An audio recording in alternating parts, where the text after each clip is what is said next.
evening, ladies and gentlemen. Coming to you live from the East Coast of the Internet. This is the Gaming Saloon for September 19th, 2014. With your host, Peacemaker2448, Rabbit Epsilon, and Tommy Gun 2442. Hey guys. Hello.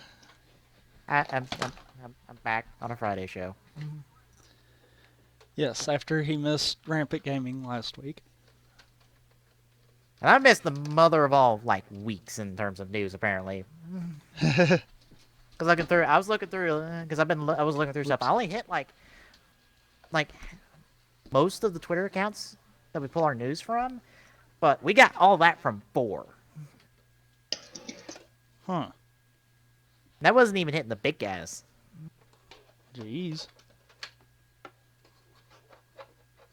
But yeah, what a week. Especially if you're a fan of Smash Brothers.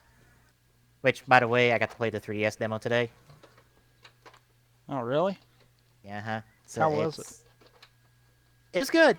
You only get one stage, which is Battlefield, and you get to test out the Final Destination version of said stage. They only have Mario, Link, Pikachu, Mega Man, and Villager playable. I got to play Mario, Link, and Mega Man, and I enjoyed them. I still prefer Mario, but Link was alright, and Mega Man will take some getting used to. He's got some quirks that you have to really work with. Like, his standard combo isn't, like, a punch, it's a ranged attack. Huh. So you have to kind of get used to that, because almost everyone else in Smash Brothers, their basic combo is a brawling attack. Not for Mega Man. So you have to get used to that. You have to get used to all his different little tricks and little moves he's got that you have to work with. So yeah, Mega Man takes some learning. But yeah, I enjoyed it. It ran perfectly fine for a demo. I've got really no complaints.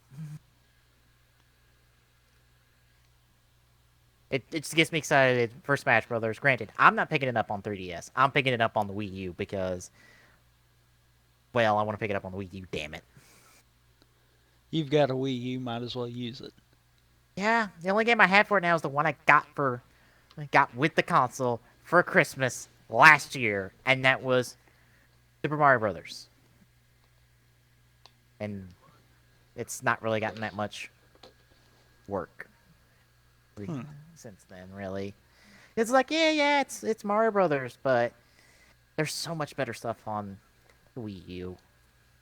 You've got Monster Hunter, you've got Smash Brothers coming in supposedly November, according to, some retail pre-order card somewhere. I forgot where it was. You got that. You've got Wonderful 101. You've just got so many good games besides that are on the Wii U that you can pick up.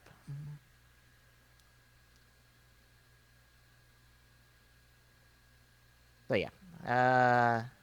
So speaking of Smash Brothers, if we're all set to start talking about fun things. Give me just 1 second. Okay. Because I just found my quick draw, which I forgot to do before the show, but... Way to pull a Glock. You know what was weird, though?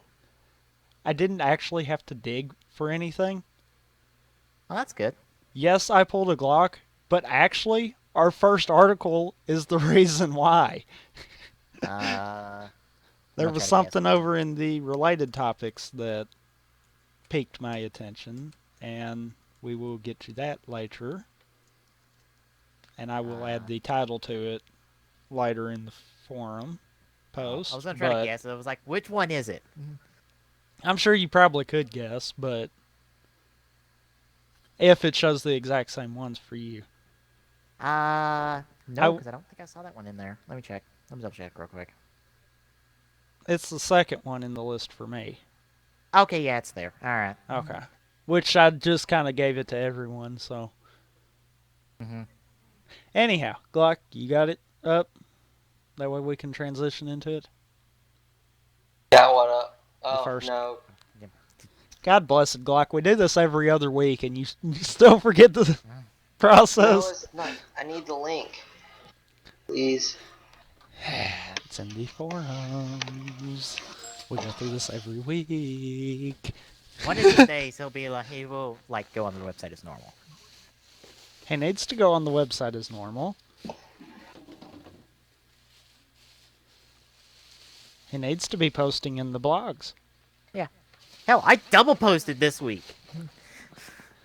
Double posted. I've been slacking on the news corner. I really need to hit that because it's been getting some hits. Yeah. I really need to get back over to that, but I don't know what I'm going to do after Gaim. Like, I'm contemplating Drive, but I want to see how the first episode goes before I commit. well, you could, in theory, do something like that, at least for the episodes of Drive you do watch. Yeah. Like if you drop it after the first couple, you could still do it for those. Yeah. And then eventually pick it up. I've also thought about doing it for something I'm watching right now, because I'm watching the new season of Doctor Who, too. And I've thought about doing that, but I'm not well versed in the Doctor Who. Like, the most I've watched before this would be the... Oh, what's his name? It's like the 10th Doctor, the one that doesn't care to come back.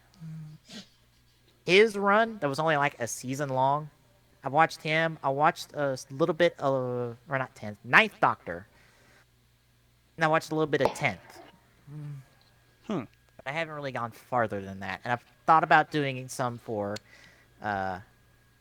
this new Doctor. Eccleston, that's who he is. Eccleston. That's 9th Doctor. Thought about doing something for this new season of Doctor Who. But I don't know. I'm not that well versed in Doctor Who. And from reviews I've watched, apparently a lot of the most of the episodes right now they're out, which is like 3 out of 4, have been references back to older episodes. So it would be like you kind of shooting into the dark. Well, this is apparently supposed to be an anniversary season, essentially. Is it an anniversary season done right? Depends on your perspective of an anniversary season for Doctor Who, when it's hard to bring the other main doctors back because it's all the same person, and then you fuck with the whole timeline thing, and yeah. Well, the reason why they say that is because we've already ran across 2 shows that we've established are not good anniversary shows. Yeah, Super Mega Force is not turning out well. Granted, I think Decade does better because it at least tries to celebrate past seasons, but Super Mega Force is not doing good. Like, I read what was up with the RPM episode, and I was just sad by the end of reading it. I'm like, the best season in recent years, and this is what the fuck we get. It is sad. Just sad. Anyway, That bad? Glock, yeah, kind of. It's not like that bad, it's just kind of that blah. Like, a lot of Super Mega Force is blah. Huh. From what I've read. Like, I watched... Maybe it's a good thing they're contemplating on not bringing Tokyo over then. Well, they're not bringing Tokyo, I would say mostly because sales are probably not doing well, and that gives them the out to go, yeah, you can kind of skip it. Because that's kind of what happened with Go Busters, from my understanding of the situation is, yeah, Go Busters didn't sell well, so... Well, not to mention how many Power Rangers teams are that small. Well, Tokyo's up to 6 now, and that's your standard number. No, I mean in Power Rangers, not Sentai. Oh, in terms of, like, 6 members? No, I mean in terms of, you were saying Go Busters. Kind Was of it only 5 had man? 5 most man? most of Saban's stuff's been 5-man or more. Jungle Fury was 5 man until they introduced the Spirit Rangers, which, depending on how you count them. They weren't in that many episodes as far as I remember. But 5-man teams was kind of a different thing. Mostly Go Busters didn't sell because it had no gimmick to it. Was the True. problem. It wasn't really a 5-man team because Jungle Fury, I think, did fine merchandise-wise. And it even did fine show-wise, which Go Busters did fine show-wise, if you ask me. What other 5-man teams are there? You could Oh, I don't know if you did or not. I put mine up. Alright. Thought he'd find one about this point in the show. Anyway, be ready to start talking about stuff, because since I'm getting off topic with things that should be left to be discussed tomorrow. I guess so. It kind of was me keeping you off topic, but okay. Yeah. Alright. I did it earlier. I didn't want to interrupt. Hmm. Even though I still kind of did, it just felt like it was going on for forever. It's kind of a good thing you did. No offense. I was trying to keep him off topic so we had something to talk about for a little bit. Yeah. Alright. You remember that leak we talked about with the Smash Brothers roster? Yes. Uh-huh. Well, that's essentially completely confirmed. Thanks to the Japanese release of the 3DS version of Super Smash Bros. 4, we have a confirmation of the entire roster, and it's exactly the same as the leaked roster. Like, character for character. Exactly like that. So, Bowser Jr. and the clown car are confirmed, on top of which all of the Koopalings are in the game as alternate skins for Bowser Jr. Where's my character? What character? Not character, but characters.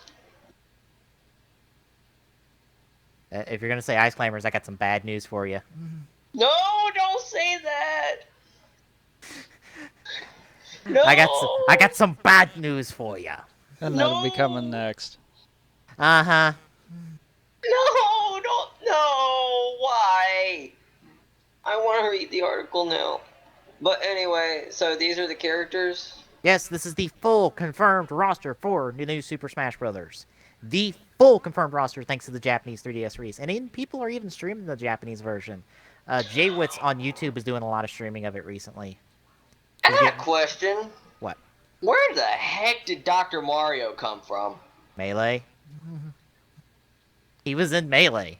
He was, but just like, why is he back? I mean, he's just such an, like... He's a clone. They wanted a clone, so Dr. Mario's in. Yeah. Which technically Dr. Mario comes back from like a very old Tetris style kind of game. Yeah, which was called Dr. Mario. Yeah. And to be fair, they try to do stuff different with him. Like, his down smash is the original down smash from Mario, the Tornado, instead of the new one Mario got in Brawl, which was Flood. Oh my god! What? Pit! There's 2 pits. I know! Pit and Dark Pit! Yeah. Ah! Essentially, It's Pit! clones outside of Final Smashes. Their Final Smashes are different. I'm just trying to skip ahead because I'm assuming you want to read off everyone that's in here. Well, I don't. I just want to go like, alright, yeah, Dr. Mario's in. Who else was, like, confirmed off that leak? Toon Link's in. Wait, Toon Link I didn't confirm. Question. What? Who is Mr. Game & Watch? A really, really, really, really, really old character that references the original portable that Nintendo did. Called the Game & Watch, which is kind of what inspired the Nintendo the DS. Because it was the original dual-screen portable device. Okay. Let's see. Ganondorf's confirmed. Oh my god, Pac-Man? Yeah. How are they gonna make that work?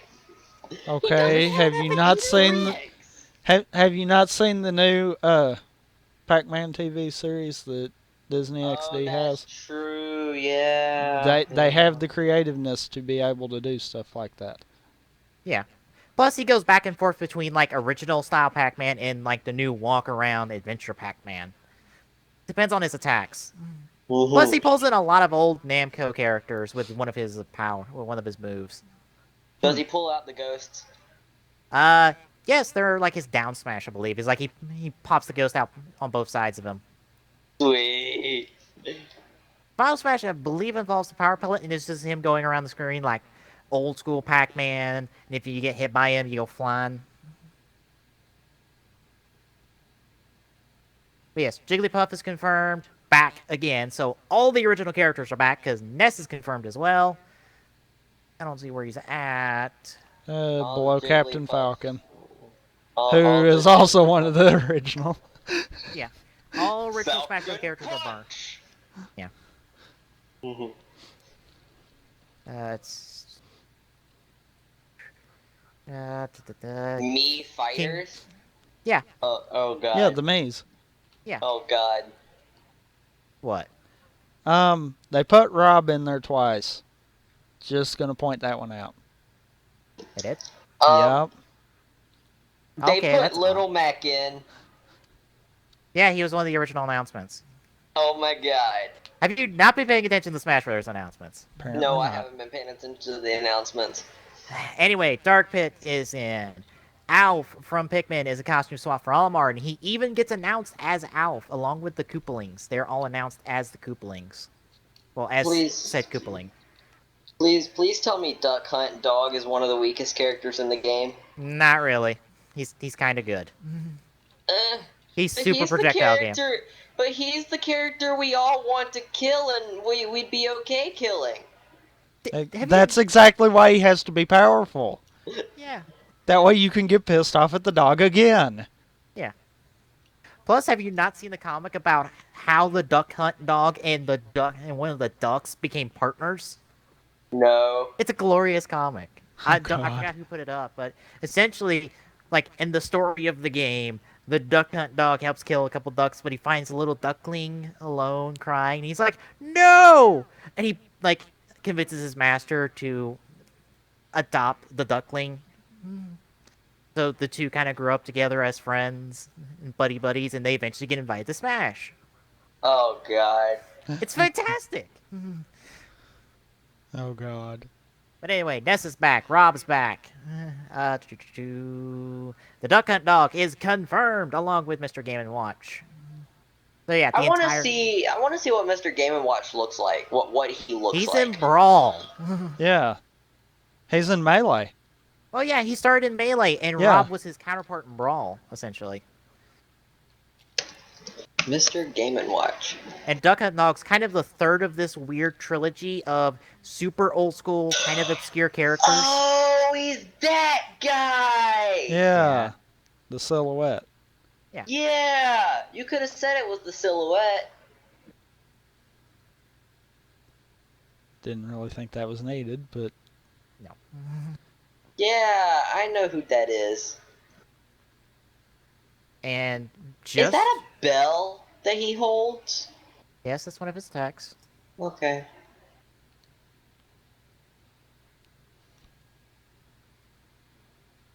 And just to kind of get it out of the way, because I'm sure the question will be asked. Here is who is not returning, in case you are wondering who is not. Young Link is not returning, although he lives on in the form of 2 Link, essentially. Because they're about the same size. Wolf is cut from Brawl. Squirtle, the Pokemon trainer, and Ivysaur are all cut because Charizard gets to go solo for this iteration. Wolf from Star Fox is cut. Snake from Metal Gear's cut. Roy from Fire Emblem's cut. Pichu and Mewtwo, both from Pokemon, are cut. Lucas is cut. And finally, the Ice Climbers are cut. which Which, I'm assuming brings us into the next article. out of everyone so far, yeah. Ice Climbers have probably gotten the most attention because of their cut. Because out of anyone, the Ice Climbers you think would make it back, because they're not a true clone as, well, the characters I just mentioned. Yeah. Why? I was hoping so much. Well, it's due to hardware limitations. Well, hardware issues, more like it.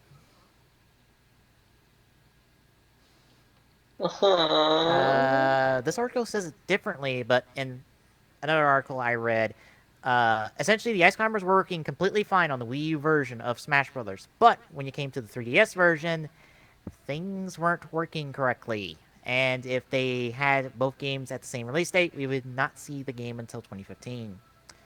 And because of the not so, well, because the Ice Climbers are not that popular of a franchise, it made the cut easier.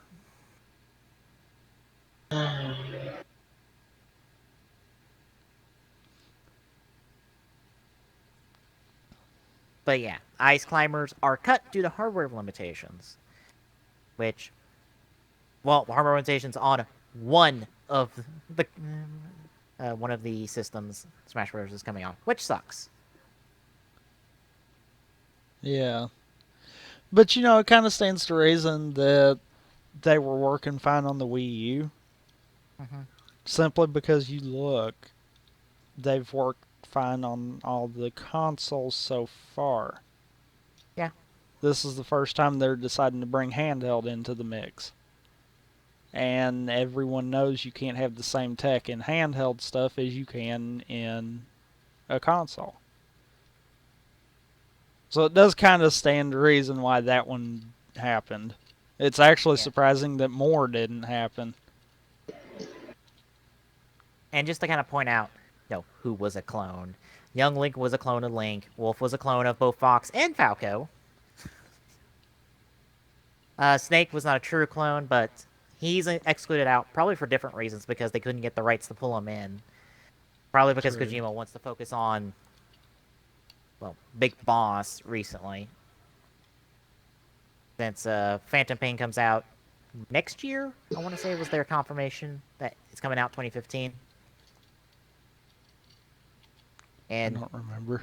Solid Snake, well, it recently came out at TGS, is why I'm saying that.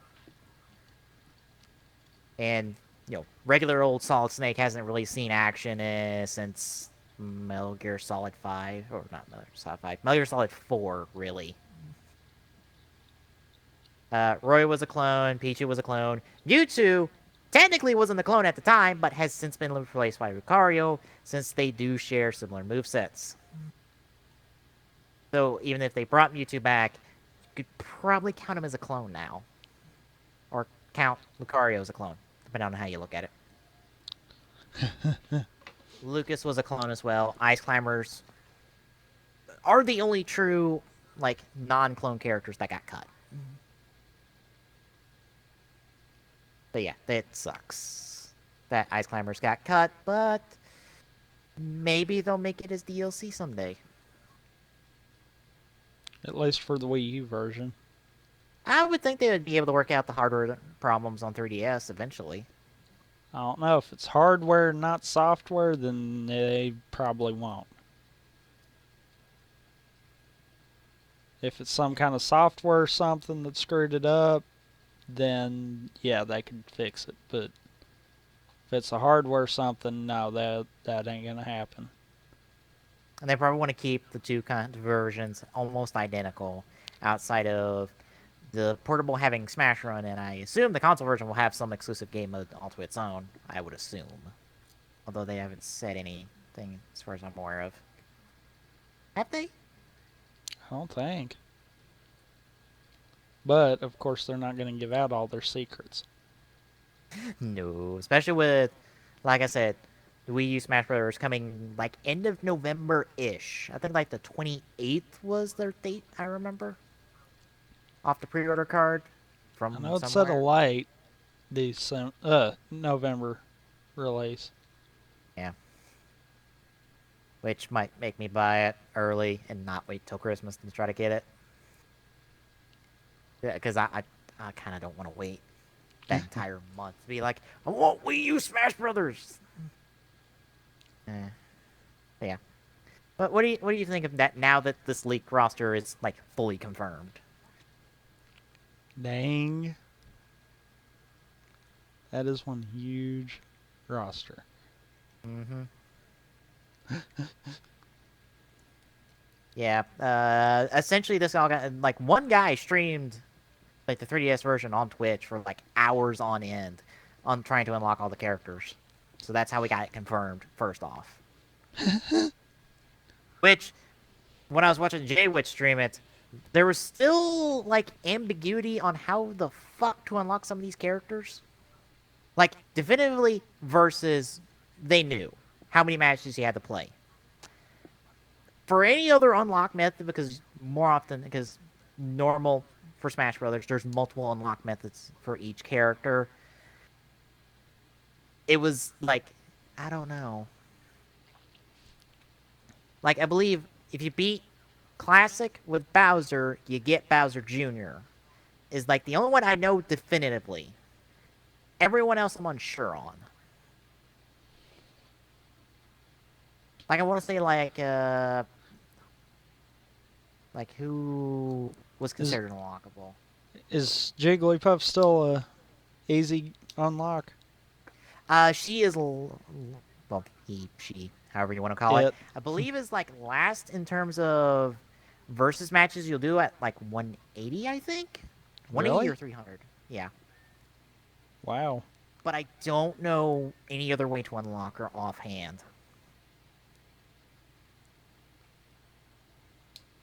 Like, I don't think either Ike or Marth unlock a character. I don't know. Last time I checked, I didn't think there was. And Lucinia is an unlock. And apparently, beating it with Ike doesn't get you Lucinia, as far as I know. I don't think. I was thinking like one of the old school characters gets you like Duck Hunt Dog or Mr. Game & Watch, but no, all three are locked, so I don't know. Might be Pac-Man. True. I would think that's all been sorted out now, but I'm not sure.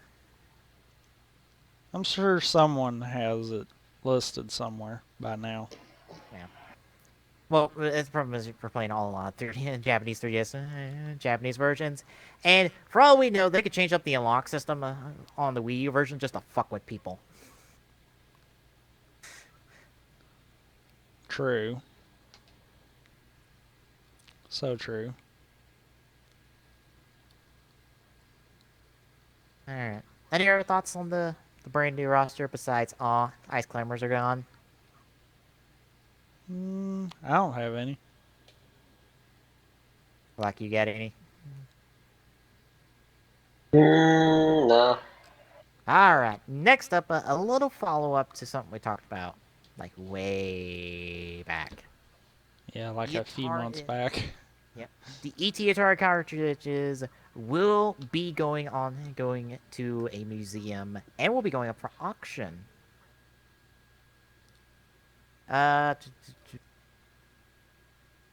The Alamogordo City Council voted 7-0 for plans to distribute the near 1,300 cartridges, including 59 Atari tiles and various copies of ET. This is just a small portion of the 792,000 games found, but the city has already has plans in mind for them. Jeez. The primary, though, is that they go to museums and the story be told, said Big Site Manager Joe Lewandowski. Who also acts as the vice president of the Tularosa Basin Historical Society. Second is that they go into the city inventory for whatever we decide to do with them, which hopefully doesn't mean that they get put in a whole bunch of boxes in some warehouse somewhere and get to sit and gather dust for years to come. I would dig seeing these in person. Like, this is one of the oldest gaming urban legends in existence. One of the oldest, if not the oldest urban legend. And now it's finally broke. The attempting to sell the cartridges on eBay may be part of the plan, but Lewand doesn't want to downplay their worth. Part of the problem is that the digging up the games is a unique situation, he said. No one has ever done anything like this before, and no one will probably ever do anything like this again. Probably because a story like this doesn't exist anymore. Like, I don't think there's another story like this in industry history. I don't think. Like Destiny? No. ET Atari cartridges.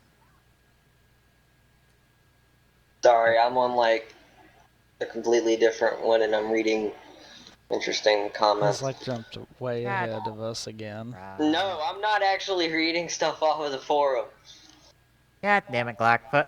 Focus on the thing we're actually talking about. Focus! Oh, okay, I'm sorry. Focus!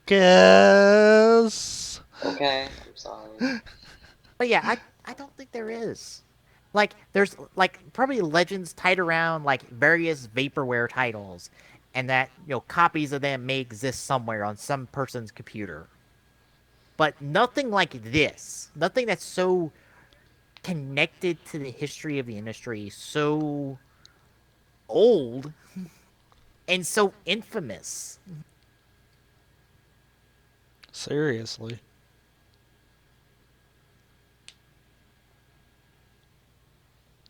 Let's see. Apparently on eBay, ET is worth $9 a piece. Of course, But that's they're not the bear. yeah, of course that's not buried copies. No, that's a regular like pristine eBay, pristine ET cartridge.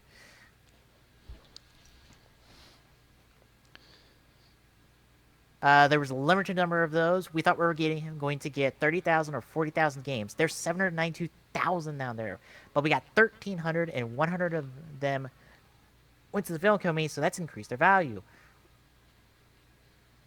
More information on the sale of the game should be available soon. In the meantime, the documentary is set to make its debut this week at the Classic Games Gaming Expo in Las Vegas. As of last last weekend. So yes, you have a chance to own one of these legendary copies of ET or one of the other Atari games no one gives a shit about. Let's be honest. No one's gonna care about the other shit that was buried there, because that's not part of the legend. The legend was E.T. was buried here. And to own that is probably like a dream of half a dozen gamers who have way too much fucking money. True. I am not one of those, because yeah, I don't have that much money to spend, because I expected to go for a few $1,000s at least. Oh yeah. There will be bidding wars for this. And you know what I'm going to find funny? What? If someone decides to buy those and then decides I'm going to rebury them in some like time capsule shit, along with like stuff about this whole thing for like a future generation. They become on Earth to be re-fucking buried. I'm mostly interested to see if like any of this shit is still playable. Because Seriously. they were buried in the boxes. Because from the pictures I saw boxes in the landfill. So I assume the games were in the boxes. Well, we had one of the pictures of the manual for it. Yeah. Like, these were ready to be on store shelf games that have been buried for going on like decades now. So I wonder, like, are they still playable? Can you still play one of these games?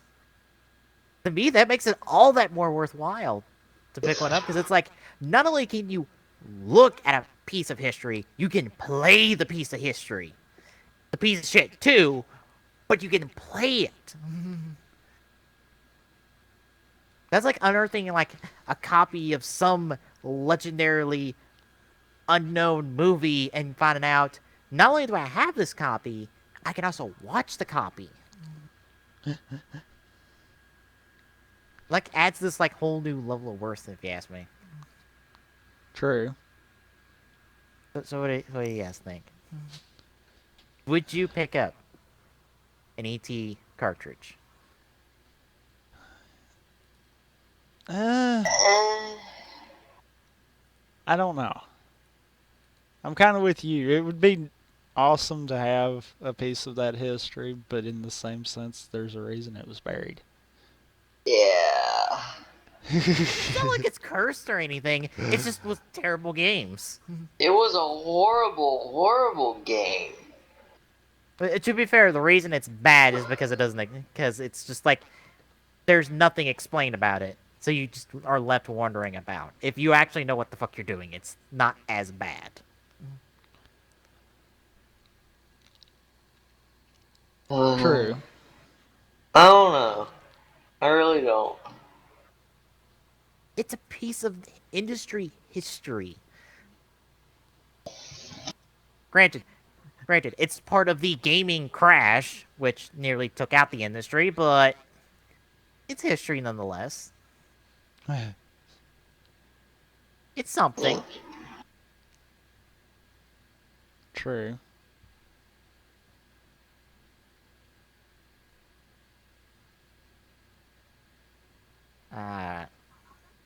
Any other thoughts on history being made with history making things?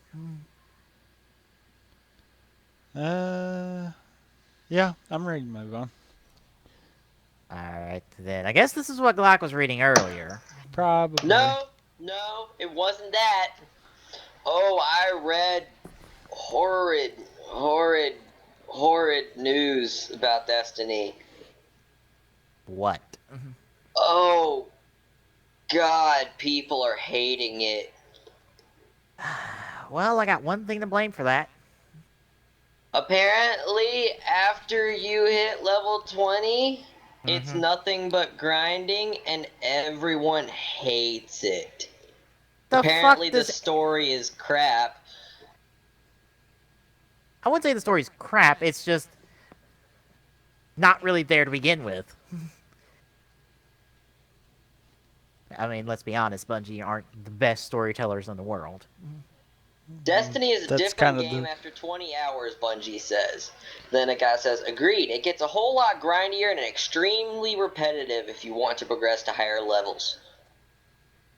From what I understand, in order to get above 20, you have to equip, like, a number of legendary or exotic gear. Which, to be fair, folks, it's an MMO. What the fuck do you expect? Of course it's going to be a grind! I was just thinking that. It's an MMO! Grinding is a part of every MMO in existence! It's what makes an MMO an MMO! So the degree of the grind changes between the games, but all MMOs have a grind. It's a part of the genre.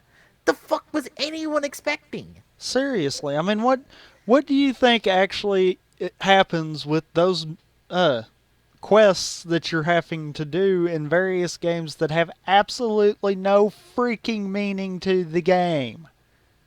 All of them have it. Yeah. I love this. Bungie just released another statement. 90% of the people posting negative comments on our latest game, Destiny, are one of the following. Instant gratification 15-year-olds. Don't own the gamers. I expected this to be like insert game people or sheeple. What the fuck was that last one? Sheeple. Sheeple. Oh, oh, now I get it. Sheep bull. I thought you said sheep. I was confused there for a second. Alright. But anyway, the article we have up here is Destiny is officially the most pre-ordered game in existence. Well, pre-ordered IP. Well, it says like pre-ordered new franchise. Yeah, the most pre-ordered new video game IP in history, which, to be fair, everything started out as a new video game IP, so one point or another. Yeah, but this is the most pre-ordered one. Yeah. Which I can understand that they had 4 platforms to target. And it's Bungie. I get back to that. They're the ones that did Halo, so everyone that knows anything about Halo is going to be hopped on board with it automatically. And as a little commonality, a previous game that I believe has been classified as overhyped, Watch Dogs was the previous owner of that title, apparently. Yeah. Well, for the year. Yeah, Watch Dogs was apparently overhyped. Apparently people hated it because they thought it was going to be a Grand Theft Auto clone. It was never even set up to be a Grand Theft Auto clone, so I'm just Well, going it's to say got Grand that. Theft Auto like quirks to it, but that's a part of being an open world game. Is you'll always have comparisons to uh, Grand Theft Auto. I think what actually kind of hurt the game was the fact that people were expecting this big, beautiful open world game, and then Watch Dogs wasn't necessarily the best in the graphical side of it. True. And that kind of ticked everyone off, and then that kind of gets me thinking, wow, you people are idiots. You'd rather have graphics over story? Yeah. What the hell? Which talk about Destiny a bit, because two of us have gotten to play Destiny. Both me and Glock own Destiny, and Glock decided to be all fancy like and get the limited edition. I just picked up the regular edition. Technically I got speaking, the we all boring. three have played it because I played the beta. Well, yeah, true. I got And the limited edition, but I did kind of get I'm- farther than both of you guys in the beta. Glock because Yeah. he couldn't get it downloaded, and you because, yeah, I simply just played more than you. Yeah. I only played it like the last 2 days it was available, essentially. Yeah. it sucks. I pre-ordered it and I want to play it, but now I can't. Can you not play it offline? I don't think so. I think it breaks down to that whole MMO part of it. Mhm.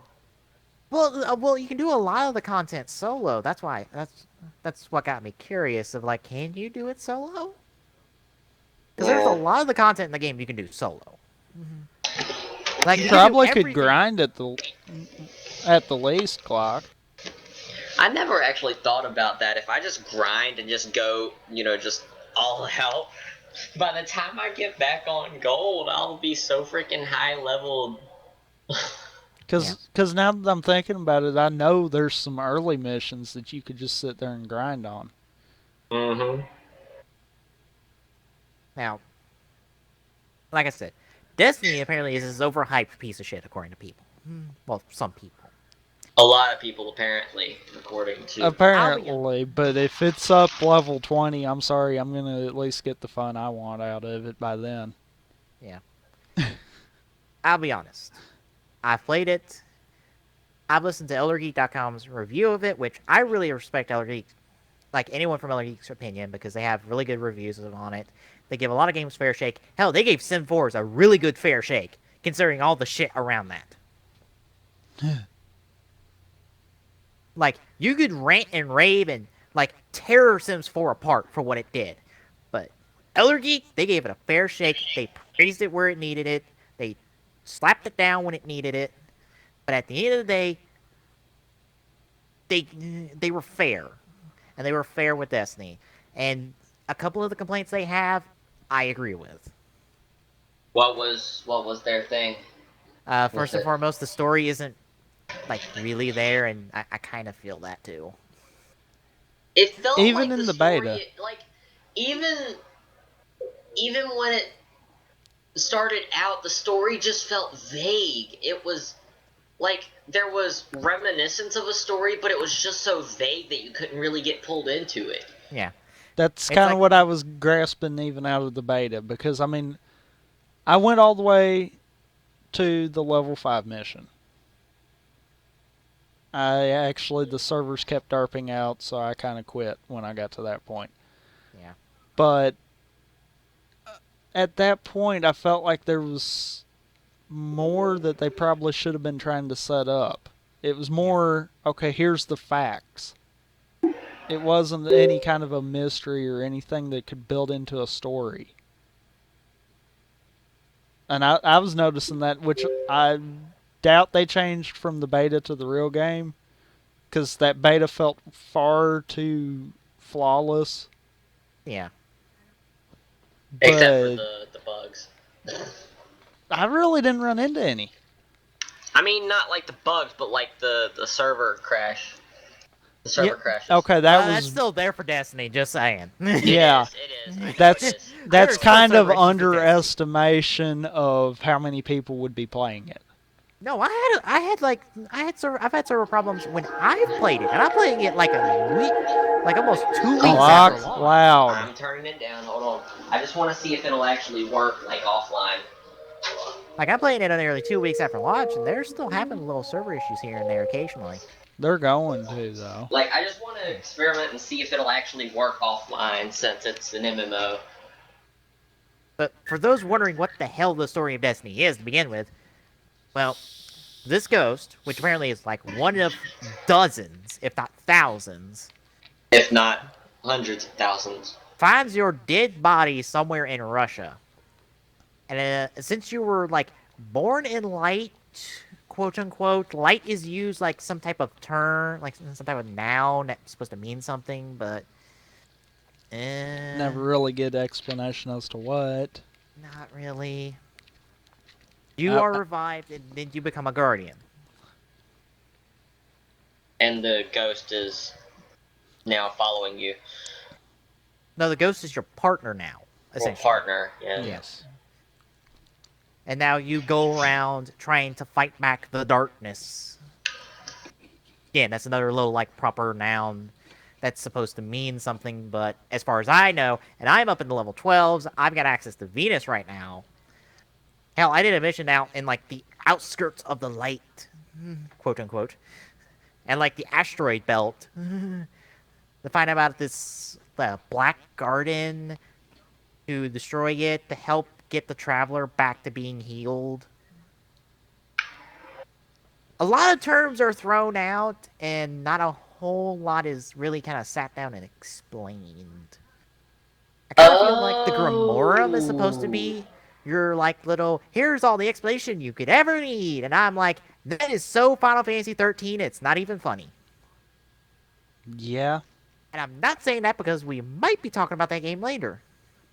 Mm-hmm. Spoilers. Mm-hmm. Like, Okay. So you can, however... But, what? You can't do any of the boss battles. It looks like your rewards are not given. Oh. Because Unless it can't maybe- update it on the server. That would make sense. Yeah, you're not given experience or anything. So then you couldn't technically go offline and grind. Yeah. So they did kind of work that in. You could still play it though for fun. Yeah, you For could still play funsies. it, but you wouldn't be able to level. You wouldn't be able to. Oh no! I see what they did. You can't grind the same level over and over again. It won't give you experience. Oh. So you can progress, it's just you can't go back and replay missions. Uh-huh. And get the rewards off of it. You could go back and play them. You're just not going to get anything off of it. Yeah. So Okay. essentially, when the three of us have it, I'll have to catch up to you guys, kind of deal. Or that you we can all guys just play play. new characters. Yeah. I've True. contemplated playing Titan. I'm playing the I Titan have class. a Titan. I have a Titan, but it's just I like the hunters better. Oh. They fit more for me, to be honest. Well, but I agree with that sentiment. The story's not really there. Second thing I agree with is, fuck that whole you complete a mission, yay, we complete the mission. Now we have to go back into space, then we have to go back into a mission, and we are put way the fuck away from where we are going to need to go to begin with. Yeah. Fuck Yeah. that. Yeah. That is dumb. Yeah. It's like, yes, you have this big level you have access to, but you only really get to explore around in it when you're on patrol. And the whole point of going on patrol is to go hit these different beacons to do stuff. If you're not on patrol for an area, it literally, your quest is go do your thing. And once you're done with your thing, you go back out of space. And that's Patrol is your grind area. That's what it is. But it shouldn't be the only way I can explore these fucking areas. I should be able to go, okay, I got a mission. but I want to explore while I'm going on this mission. Not, well, there's no point of me exploring because there's nothing for me to explore and get. Yeah. True. Literally, what you do is you go to a planet, you select a mission. Once you select the mission, you're dropped into your whatever starting location, which kind of changes depending on how deep you're into the missions on a planet. Then you go do that mission. You complete mission. Then you're on like a 20-second countdown before you pull to resorts, before you go to the results screen. Then you're back up in space. Then you have to go back down to do anything else on the planet. You know what I almost think that kind of comes from, though? What? Halo. You think Halo is so linear that, yes, while it does have stuff that you can find if you know where to look, it really doesn't have any purpose in you exploring different routes to take, looking at different areas that you might could access but might actually not lead anywhere. Yeah. It has no purpose for that. It's a linear, you go straight, you shoot stuff, you win. Yeah. And I have a feeling that's the problem that they can't break out of. They've got that linear focus. Yeah. And I think that comes from Bungie hasn't really made a first-person shooter since Halo. They've been making Halo for, what, a decade? Right at it, and then they switched and did that little mobile game for a bit and then went into Destiny. So it's like, well, how different is this going to be? All they know when it comes to a modern first-person shooter is Halo. Yeah. It's all they know how to make. While they can be inspired by others, it's their bread and butter. They know how to make a Halo game, and some of that will carry over to Destiny because, well, some of that is probably just Bungie's quirks as a company. Probably a bad word to say, but it's just how Bungie operates. One thing I got a question about: how do the whole those are well, I mean, I know they require level 20, but like the legendary guns, like why does it say like 248 out of 300 damage? I don't understand. Because guns upgrade. Oh, okay. That makes a lot more sense then. Yeah. I think just to kind of to cap the discussion maybe, but Other Geek said at the end of the review, while Destiny is a good game, it is not worthy of the most pre-ordered new franchise title. It's a good game, but it doesn't deserve that title because it's not that level of a game. I get back to what I said. I think what happened was Bungie did it. Yeah. If you'd had anyone else doing it, it would not have happened. Mm-hmm. But it's because it was Bungie. Everyone was like, ooh, Bungie's doing something. It's going to be great. I'm going to hop on now. Yeah. True. Plus, they said that, all of the stuff they were planning on doing, the expansion passes, maybe those are what are going to add more story to it. Okay. But this, then again, that's pay to, yeah. It comes into that. It's paid content there. But then you're also looking at a concept of what they're trying to do there is like most other MMOs, and the big one I'm going to name out here is World of Warcraft, where every so often they have an expansion that adds to the story, but you're essentially rebuying the game. Yeah. They're trying to mimic that, but they're not going to be able to pull it off because if you don't have a story to begin with, you can't really build off of that. They're kind of missing the ingredients there. Yeah. I feel like Destiny at its core is a good game. It just needed to have a few different things done to it, and I think it would have been really good. And I'll be honest, some of these comments about Destiny being overhyped, I think gets into the whole, oh, good God, do people need to stop believing the hype so much? You're Agreed. exactly right there. Again, Ellergy has a fantastic video talking about hype and anti-hype. But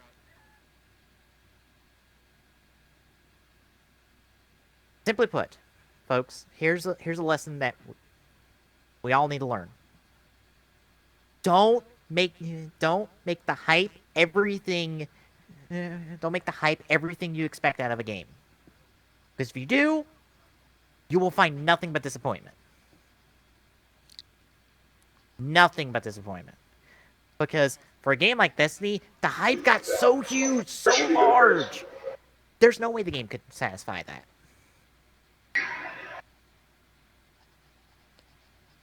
True. And that's the same with any game. If the hype is so huge and so large, stop believing that hype and form your own opinion about it. Don't let hype be the only thing that decides how the quality of a game for you before it comes out. Because the hype might just ruin your experience. And that's the same with anti-hype too. You gotta be willing to give that game a fair shake.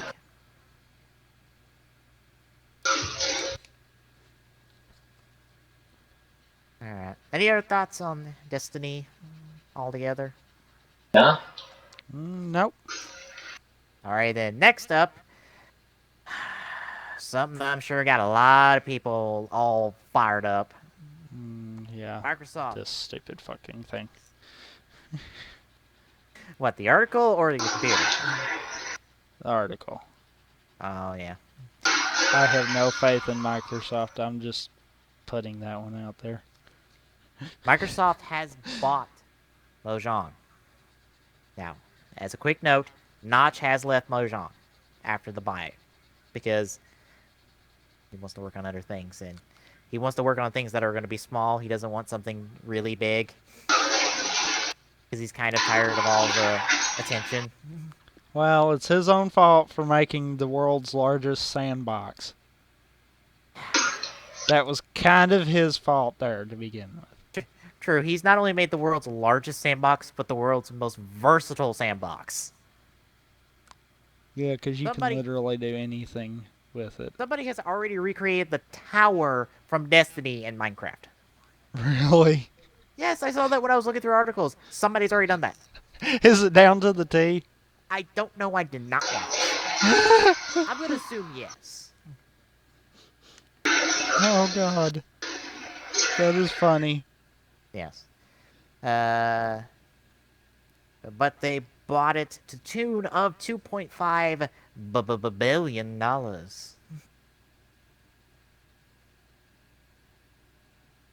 Now, just as a quick note, Minecraft will remain on all platforms since they bought Mojang after Minecraft came out on the PlayStation 4, which, to be honest, when I was listening to the stream, they brought up a good point. If Microsoft was going to buy Mojang, they should have bought them before they released the PlayStation 4 version. True. Because kind of without that exclusivity, you're not winning. Very true there. It's like, yes, we bought Minecraft. Wait, it's on one of our competitors' consoles. Shit. Well, we have it on two, kind of. We still win, damn it. Ow. I still don't understand how to kill the Hollowed Acolytes and the Hollowed Knights. Oh. I still don't get it. The fact that he's playing Destiny when he should be paying attention to the show. Yep. Just Sorry, pointing that but out there. I'm just trying to figure it out because, I mean, they're immune to all forms of Have you thought fire. of looking up? You know there's more elemental damage besides that, just saying. Yeah. It might be one of them. Anyway, so yeah, Microsoft owns Mojang, and they own Minecraft. Yeah. I am indifferent, slightly because I haven't played Minecraft recently, and secondly because even if Microsoft fucks up Minecraft, the community will fix it. True. The community will find a way. I have faith in the community. Microsoft have been different. I have no faith in Microsoft. The Minecraft community, I'm with you. I have complete faith in them. Yeah. What has made Minecraft the success it is? The community. The community has made Minecraft into this huge Goliath of the industry.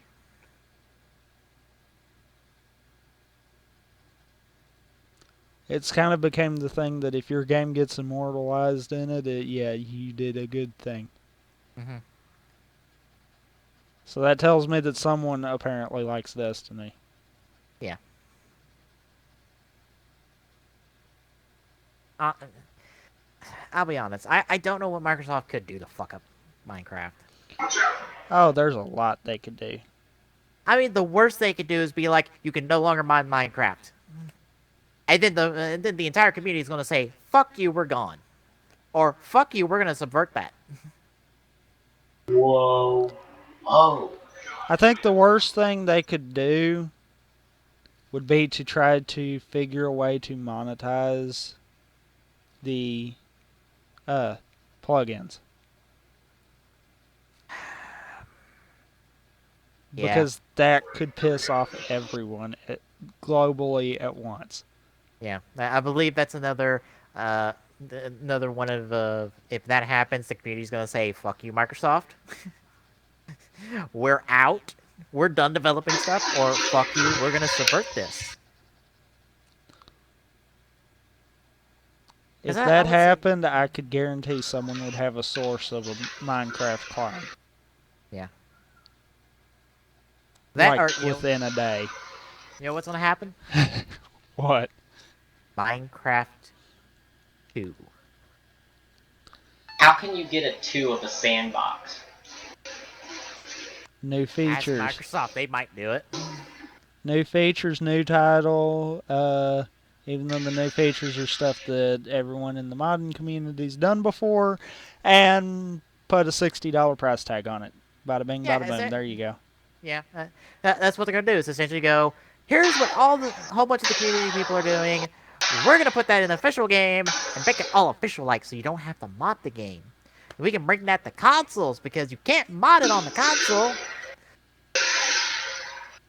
Which is Like at us- least I know we're gonna win this one. And like I said, slap a $60 price tag on it, and bada bing, bada boom. Yeah, definitely gonna win this one. I got a level 20 and a level 22 right there beside me. Great. Okay. Wait, what? I'm Have you- I'm on Earth, and I'm doing an event for level 4s, and I've got a level 22 and a level 20 on my team. Yeah, but how? I don't know. I don't know. maybe you don't have to have gold play online with Destiny. No. I highly doubt that.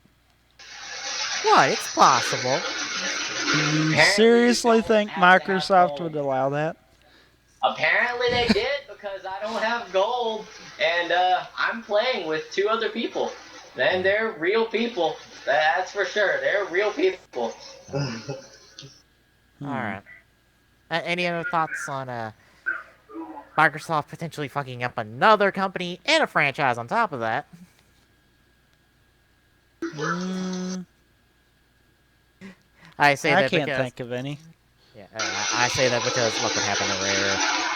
Rare has True. never been the same since they got bought by Microsoft. True. I wish I was hyperbolizing, but I'm not. Oh, I know. To answer the whole Minecraft 2 thing. Oh. Connect enabled. Oh, dear God.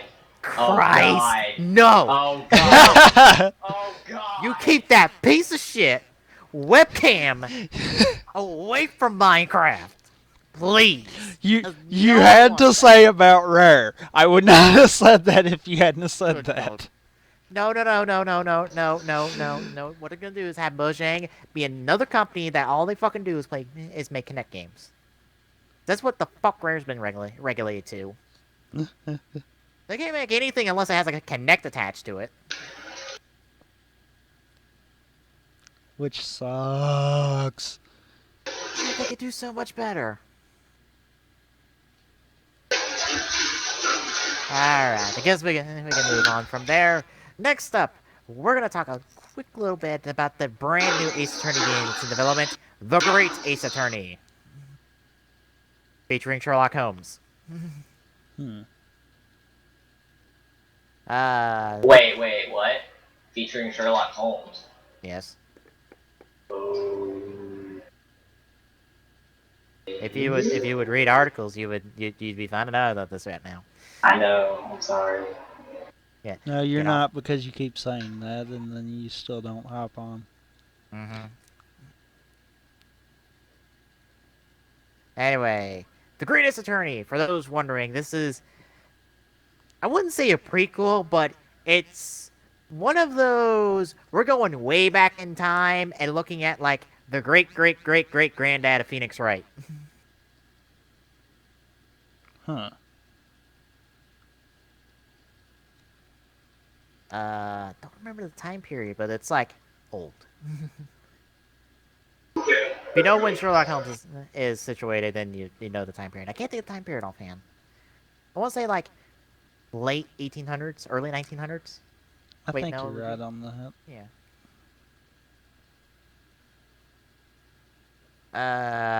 Main protagonist, Renosuke Naruhodo,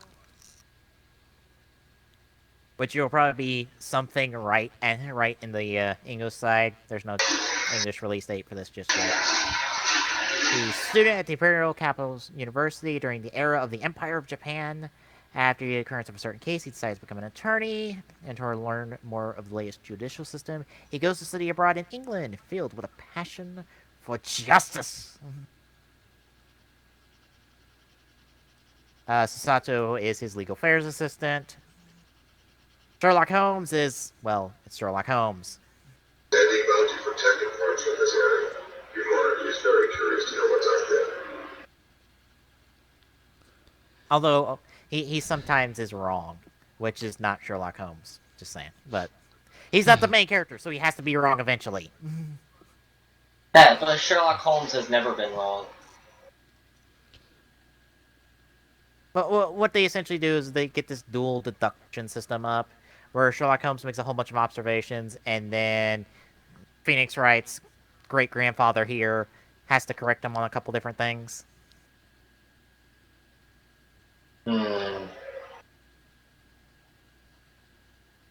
And of course, Iris Watson, because not only is Watson a chick, it's a little girl. Wait, what? Yeah, Watson's a little girl. That doesn't... Okay. I'm gonna point out, Elementary on CBS has a female Watson. Yeah, but a little girl? Well, I wouldn't say little. She looks like, what, 14, 13? Yeah. Around that age. The only date I have is at the early age of 8 years, she already has an MD.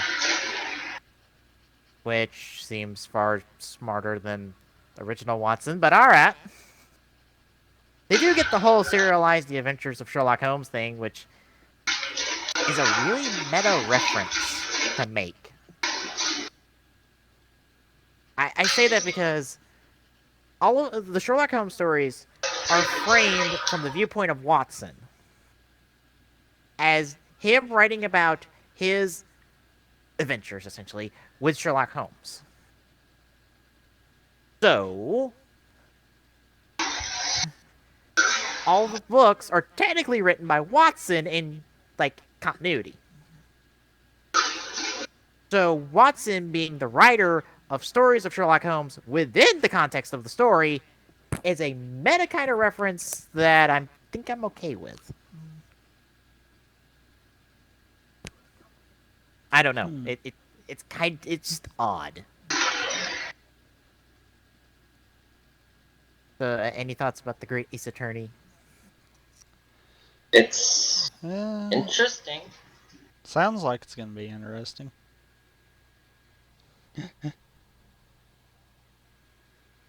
Yeah, I know the main person behind Phoenix Wright has been wanting to do something different with it, and I guess this is part of their answer to it, is that they're essentially doing a third different protagonist for a Phoenix Wright style of game. Because we had Apollo Justice, and that only got one entry before we went back to Phoenix Wright.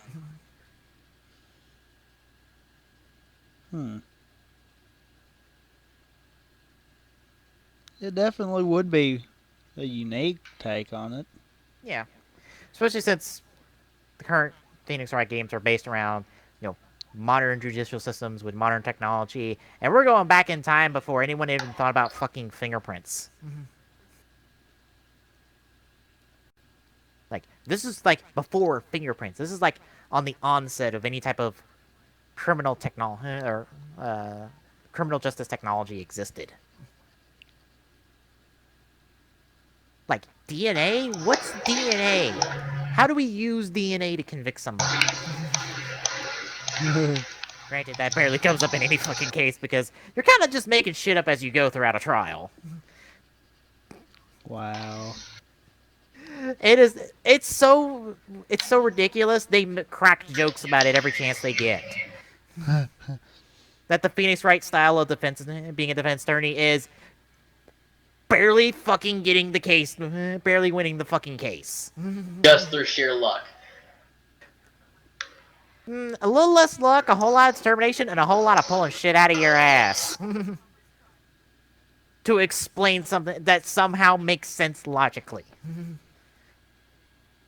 It's like, I pose the question of something else. You can't deny that question. We're going to talk about this question, and somehow I'll be right, because I'll turn this case upside down somehow.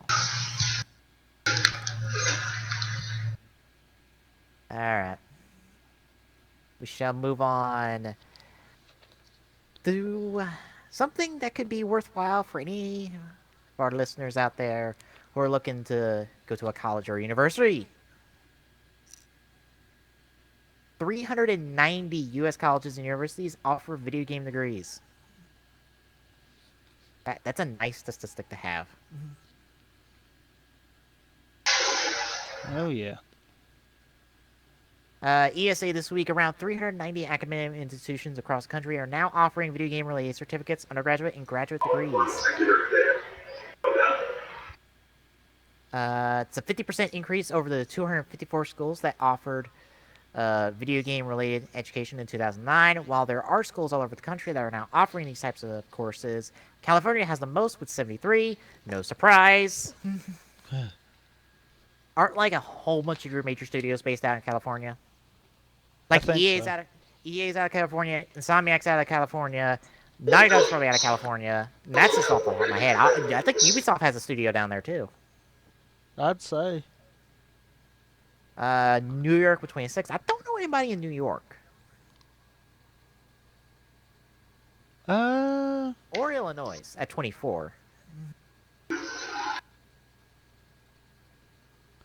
I know Texas has got Rooster Teeth, but that's kind of unrelated to this. I was disappointed when New I York found and out. Illinois might be more for some of the Canadian-based ones. Because don't Ubisoft have one up there in Canada, too? Yeah, Ubisoft Montreal. I can't think of anyone directly based out of New York or Illinois.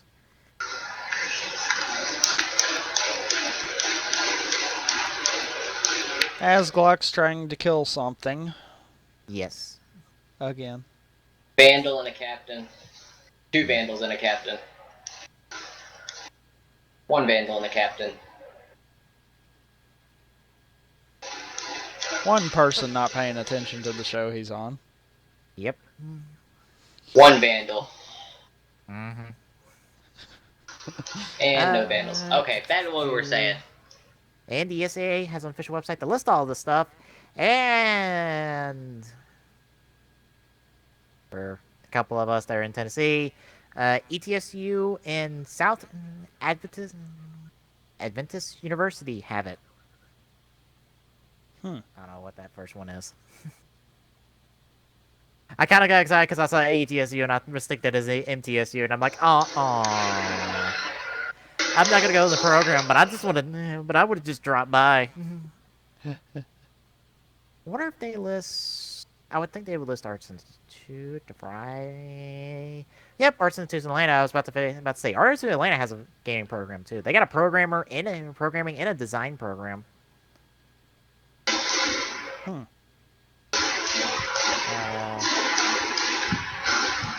Fuck. Yeah. Seriously. Is it that loud? Yes. We can hear every shot you're firing. This is why we don't play games when we're doing the show. Yeah. I apologize. Let me get into a spot where the creatures won't spawn or follow me. Alright. Let's continue. What do you think? You excited to see that colleges are getting video game degrees? Honestly, in my opinion, it's a good idea, but I don't think it's gonna be as supported as gaming industries think. Because people are going to think they want to do this specific thing for video gaming, and then they're going to realize all the difficulties of it and immediately go, never mind, I drop out. That programs are offering degrees in certain fields of gaming.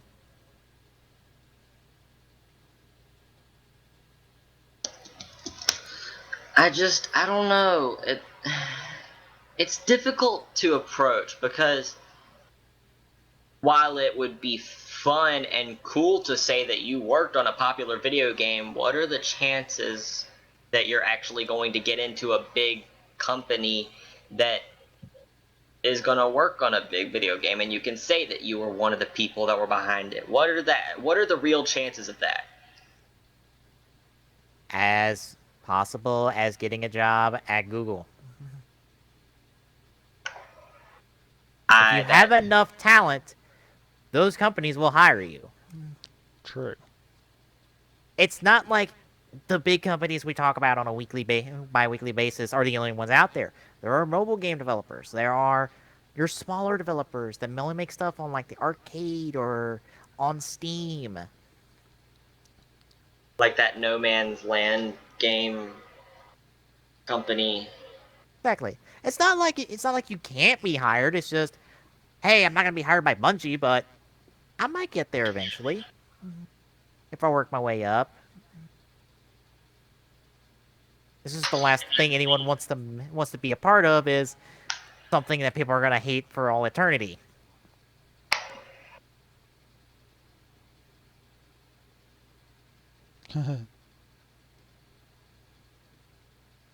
So yeah, you have any thoughts on this, Tommy? No. All right then, let's get into something that almost became a big topic, but Kind of got negated because of we're going to be spending enough time on it as it is. yeah. League of Legends is rewriting its lore. Essentially.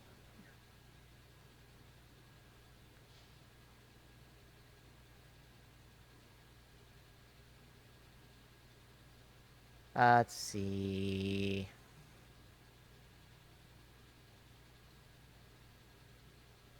Well, they're talking about the blog entry and essentially break it down like this. For those who know essentially the basis of League of Legends, you have summoners who control the champions that we play in League of Legends as players.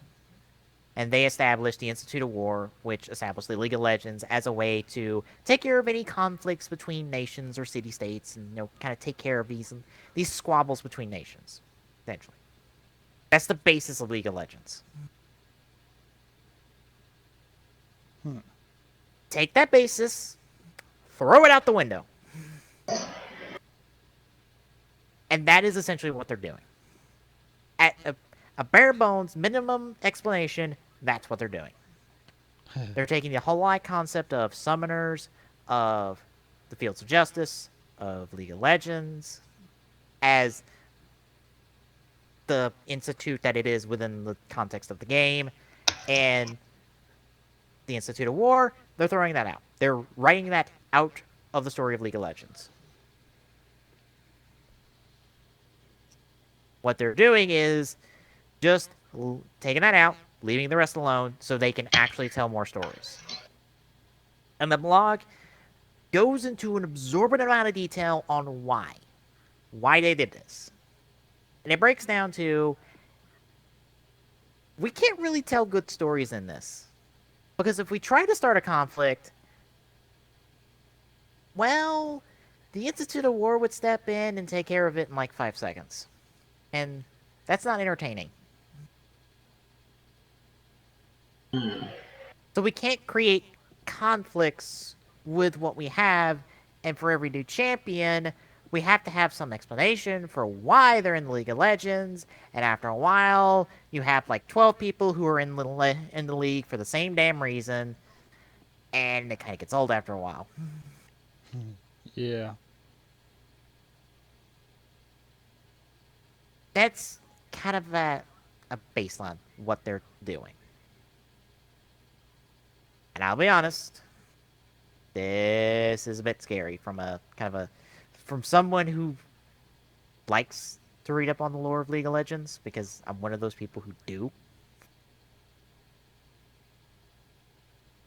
I know a lot of people don't, but I I am, and it kind of scares me that they're doing this. It's literally a huge retcon, essentially, to use a comic term. It's a huge retcon of the story of League of Legends. But I believe, in the end, it'll be worth it. We're losing something at the foundation of the story, but what we're going to build off from this foundation we take out will be worth it. Couldn't this also pave the way for like 2v2s and 1v1s? Because with the summoner idea, it was always 5v5 or 3v3, and there was no way to get away from that. That's another important thing to note. They are separating the story of League of Legends from the game League of Legends. They're separating them.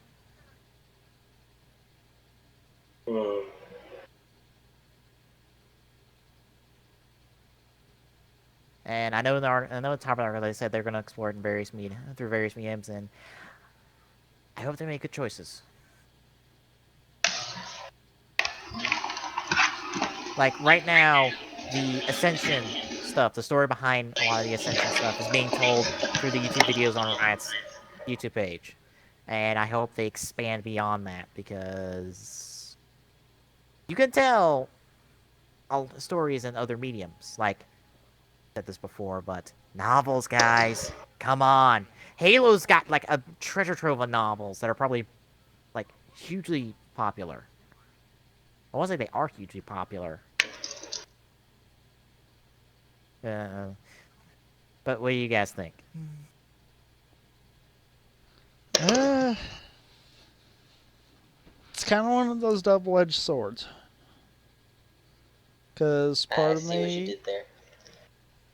part of me kind of thinks that it would be a good thing to see them focus story side, but I also think they need to focus outside of League of Legends itself.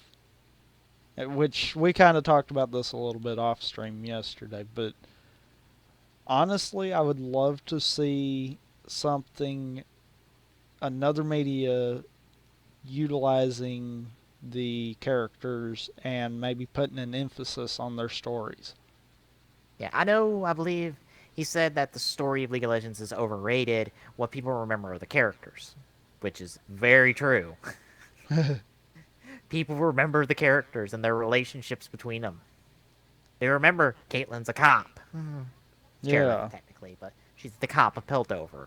V's her partner. Jinx is essentially her Joker. Well, the Joker to her Batman. Except she's a lot less brooding. She's more Harley Quinn. I mean, in the whole want for chaos and destruction and just anarchy all over the place.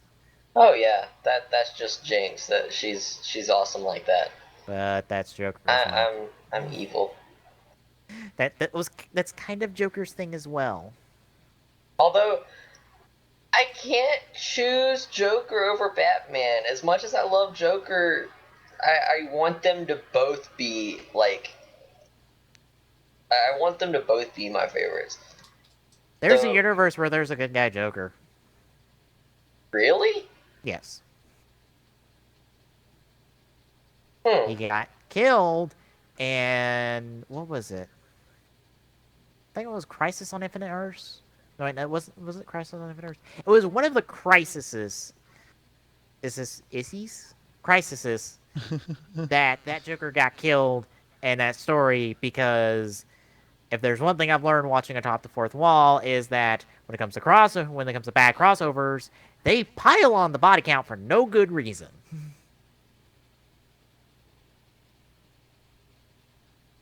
Yeah, he's kind of dead. I think his whole world's dead too. Anyway. Oh. Also, it doesn't exist because of the New 52, I believe. I hope they don't do that. What? People are saying that they're changing the lore because they want to make it an MMO.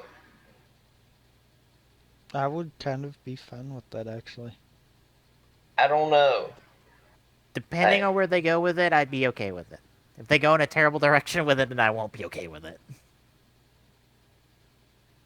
Apparently, this other guy said, we were asking lore changes last 2 years. Good, they start to move around. If they will be able to build up lore more, they can build up MMO or Smash Bros. Like game with LOL characters.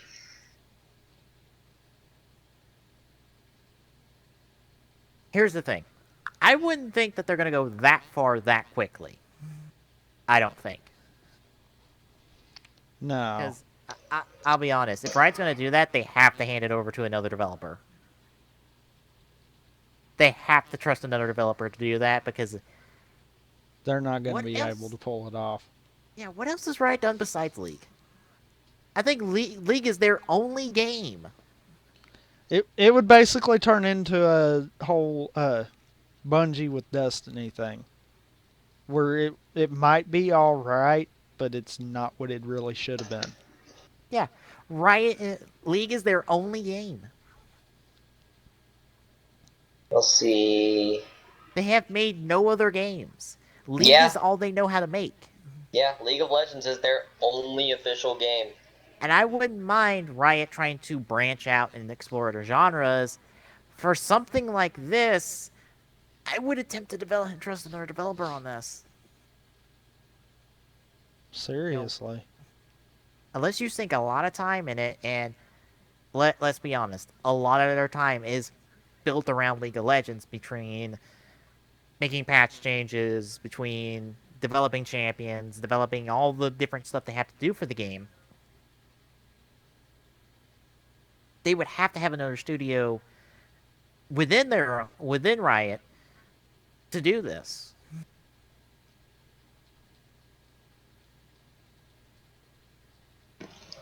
So I don't know if they'd be able to pull it off. Yeah, I'm kind of with you. I don't think they would be able to on their own. Yeah. I think one of the best things they could do, if they want to tell more stories, get in touch with Telltale Gamings. Telltale Gamings. Have them develop, and I told you this last night, but I'm trying to think of the word for it, kind of an anthology of stories within a game, based around several different characters within League of Legends. I think is the best place to start, because people have their favorite champions, and I'm sure some are more popular than others. And I would think it'd be best to tell stories around some of those more popular champions and have that be kind of your first,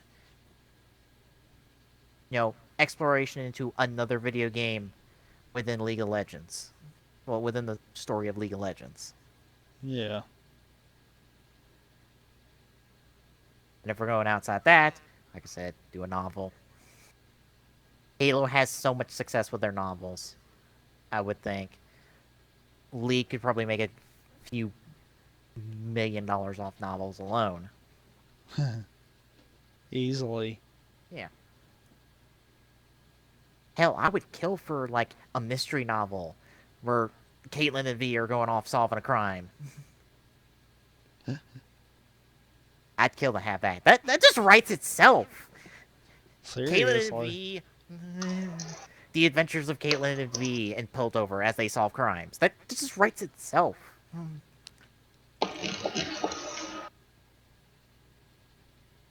Yeah, it's just... There's ways for them to do it.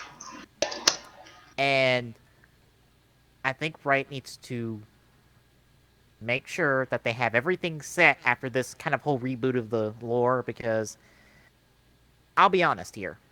Some champions are going to be hit harder than others. Two I just mentioned, Caitlyn V, you're going to hardly notice that they've been touched by this whole lore reboot. Because the whole League of Legends Summoners Rift, or no, League of Legends Summoners thing, that's like 2 sentences a piece for them in their lore. Doesn't even touch their characters.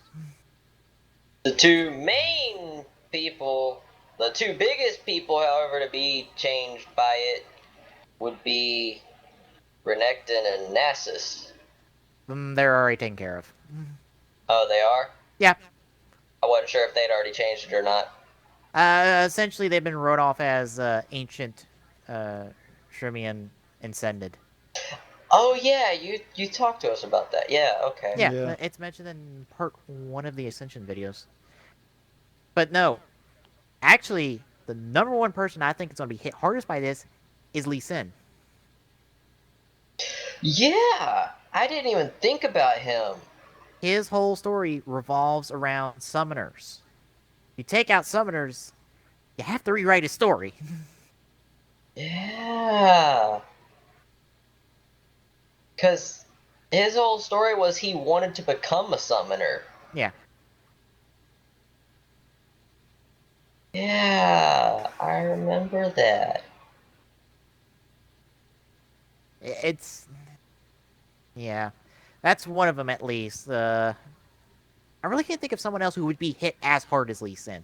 Lee Sin, to me, tops that list of, if you like this champion, you might be pissed by the end of this. Because that lore is going to be heavily changed. But if you're a fan of, like, oh, I don't know, Gangplank, he ain't going to be touched by this. True. Dude's a pirate. Nor is Olaf. Olaf won't get touched at all. No, he'll have like 2 sentences wrote out of his. He didn't really have anything about summoners. Yeah, he made a deal to be in the League of Legends that if the summoners, that if he was in the league, the summoners would, like, help him get back, but he didn't talk about where he was from. Because he didn't trust them. I believe that's what it breaks down to. No, he never. His lore never mentions that. The last thing in his lore talks about how he vowed his. He vowed about carving his legacy into the Freljord himself. Isn't he from another? Did they write him? Did they rewrite him to be from another continent? Or write that out? Because I know his original lore was he was from another continent. Sort of. The coastal peninsula of Lockfar. Okay. Is where he was from. Okay. One of the most brutal places in the Freljord. So he was in the Freljord, but he was in the peninsula of Lockfar. And his whole story was he kept, like, he ended up being infuriated with rage and, like, I can't remember. All I needed was the question about, is he from another continent? Okay. So remember, his original lore was he was from another continent. If that's not the case anymore, then I don't know his lore anymore. But yeah, that if you're worried about this or you're frustrated with this, take a second, read through the blog, listen to what they're saying, because if you just hear that they're changing up the lore of League of Legends, they're taking out this, this, and this, it sounds bad, doesn't it? Yeah, Yeah. kind of. But if you read the blog, like I did, and hear them out on why they're doing this, see them list out, this is the reason why. This is also the reason why. Here's another reason why. Here's something we've been doing. Here's an example of what we've been doing with this new mindset in mind. Like the last 2 years of like the last at least year of champions have been written with this mindset in mind. Oh, I just remembered Oriana would be hit pretty hard too.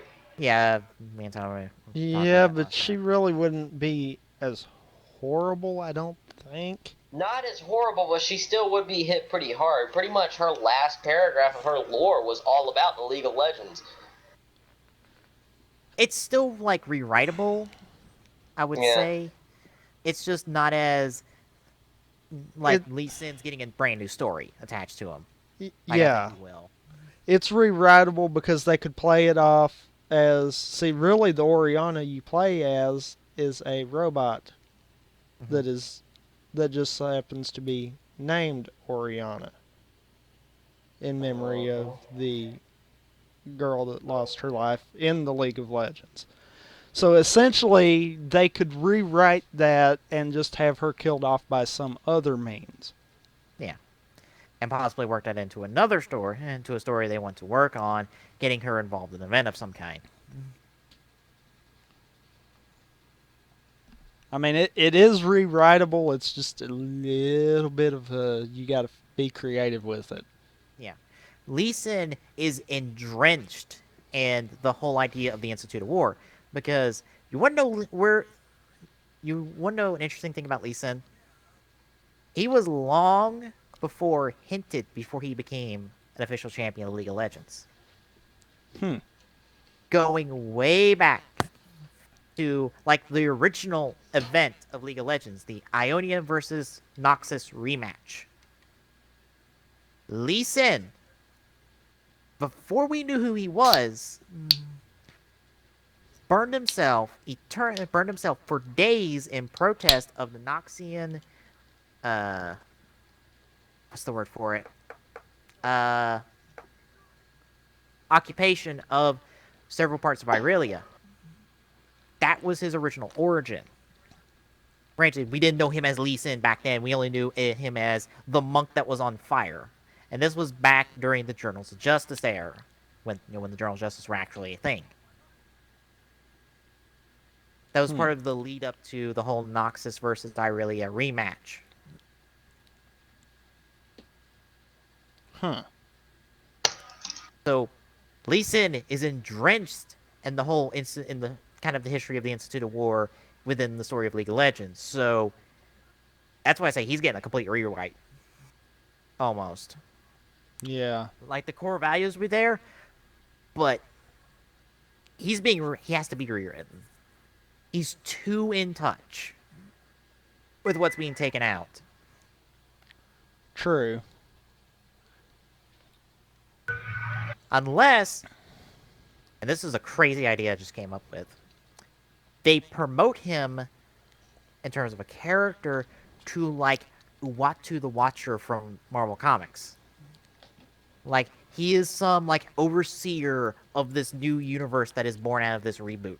If they decide to go like crisis, like with like something happens, the whole history is rebooted, and now like history is different. Characters are changed, but Lee Sin is like the new overseer of this somehow. He's some like cosmic entity that oversees this. It's a crazy, but it's The It's a- blind overseer. yeah. Or here's another off the wall thing. They could in turn blame the lore rewrite on him. Make him the reason why everything looked as if it pertained all around the League of Legends beforehand.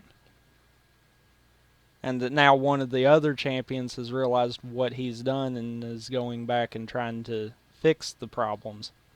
What he does is he somehow discovers a way to go back in time. He tries to go back in time to stop himself from doing the summoning ritual he did that caused the liquefaction of the small child that died in front of him. I say liquefaction because I think that's what happened to her. If it's not that, it's gruesome. It's a very gruesome death. I think she explodes. Anyway, he tries to go back in time, stop that. And somehow... I love how you said that. What? I think she's supposed. Anyway. Oh God. Lee Sin tries to go back in time, tries to do that. When he does this, he causes a future to happen that is terrible. Like, somehow he is key to the involvement of, like, some event in the future, and this event kind of goes wild. This event turns out like a dark future. And he has to somehow go back in time, stop himself, but because of this, somehow time becomes reset. And it goes back further than that, back to the start of the Institute of War. And now all of a sudden it's gone. And, like, Lee Sin's the only one who remembers this. And maybe he's, like, the only summoner that might exist anymore. Because he remembers the arts. I don't know. I'm just throwing crazy, like, reboot fan theories out there because I know comics and shit like this is kind of commonplace. Like, crazy time paradoxical reboots, that's normal. What DC does to reboot their continuity every once in a while. It's like, we're rebooting continuity because fuck it, it gets us sales.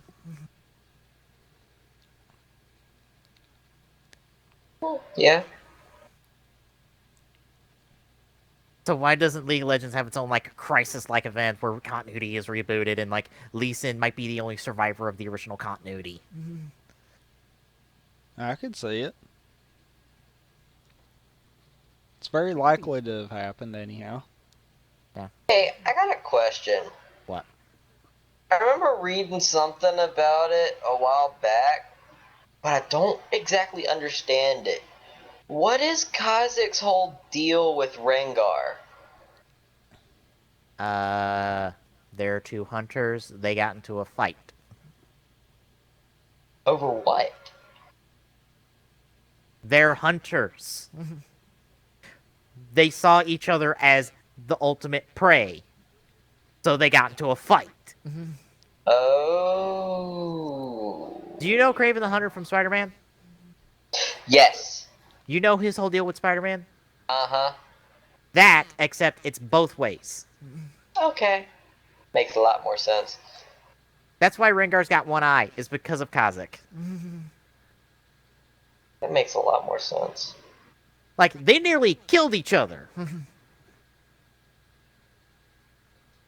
Was how it's been described as, they nearly killed each other until they were like, fuck this, I'm out. Jeremy? What?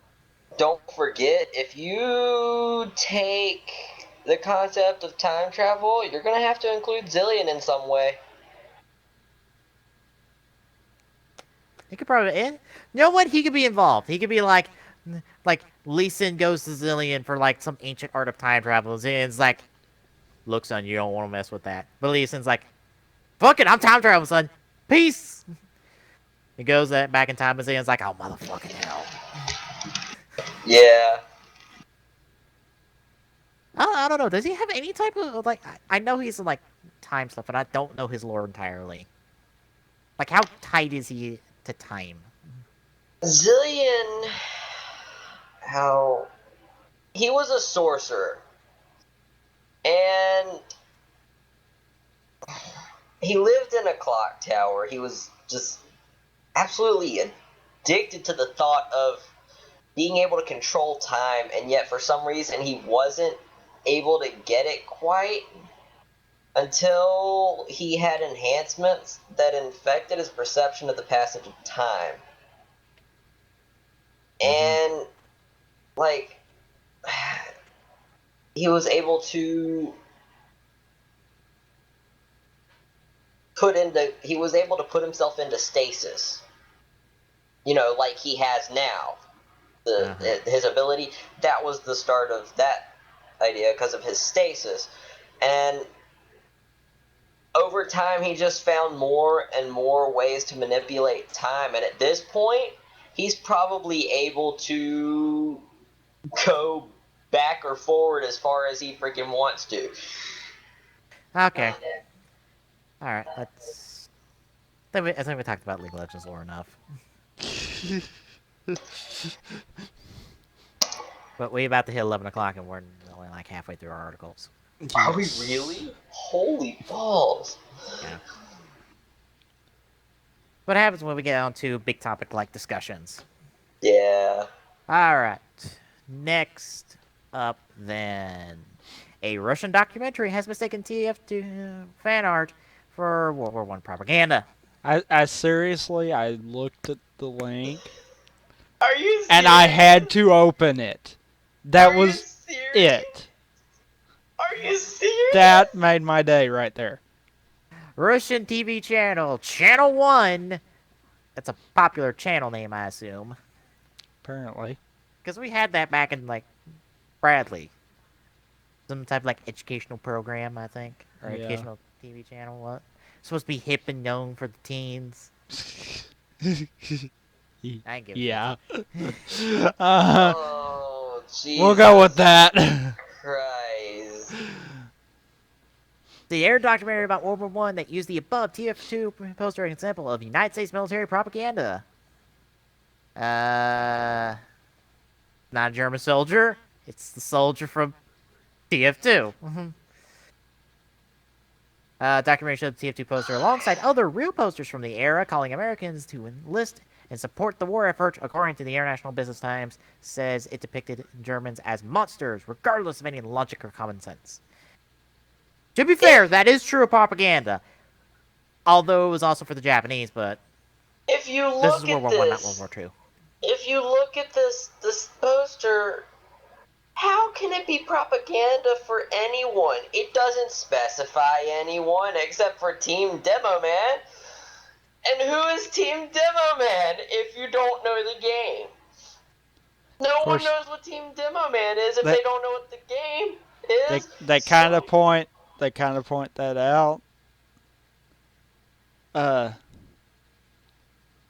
The fact that it kind of calls people to join Team Demo Man should have kind of made it obvious it wasn't real.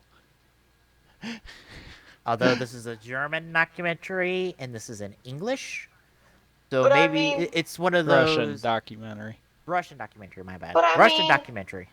Use a little bit. You try to understand a little bit. I mean, But why? Soldiers eat babies. Soldiers eat babies. It's not saying like. It says that's a fact. Yes, that's a fact. Soldiers eat babies. That's a fact. That's saying that soldiers eat babies. That's a fact. That's not saying German soldiers eat babies. That's a fact. Or Russian soldiers eat babies. That's a fact. No, it's just saying soldiers in general. So apparently our entire military is cannibalistic.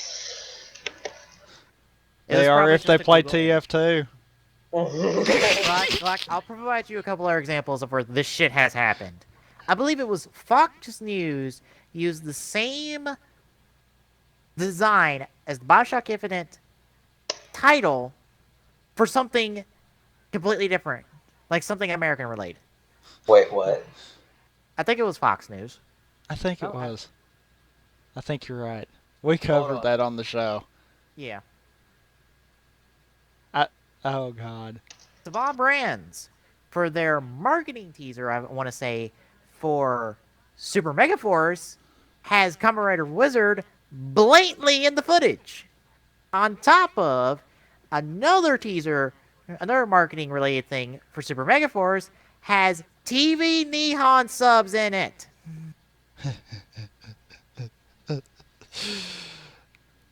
Oh Flat dear out- God! I found the Bioshock Infinite emblem. Shit like this happens. It's called nobody thinks before slapping the sumbitch in there, and no one thinks to double check it. At all. That is, God, that is obvious. Oh, there is no mistaking that. Uh-huh. There is no mistaking that. All they did was cut the little infinite part out, put a 4th star on each side, and then put the words they wanted. Things like this do slip through the cracks and do end up happening. Oh, God. The best thing to do is laugh about it. Because what happened was someone forgot to double check where the shit came from. And no one thought until after someone said until after someone puts a news article about it that goes, "Oh, that wasn't oops. Oh well." So, I'm sure that documentary was scrapped. No, it's up. It's still up. They didn't scrap it and try to fix it. There's a link in the article to YouTube for it. I don't know if the YouTube link works. Let me check. Please tell me it does.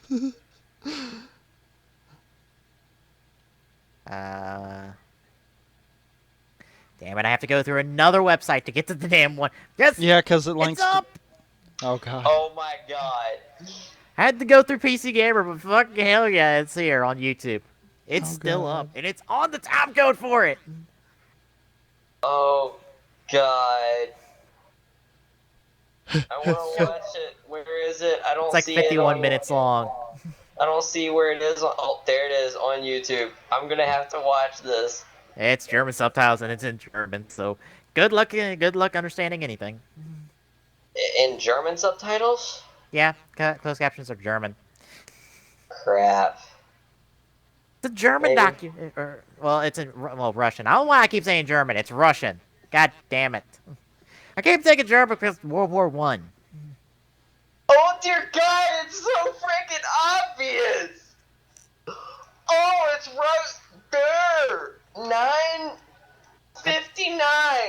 It is right there. It's so obvious. Oh my God. But, Yes.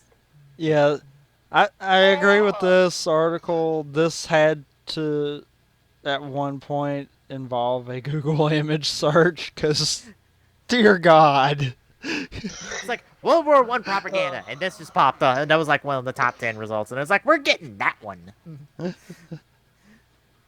Which that kind of says something to the guy that did this. Because what makes this even better is this isn't in game.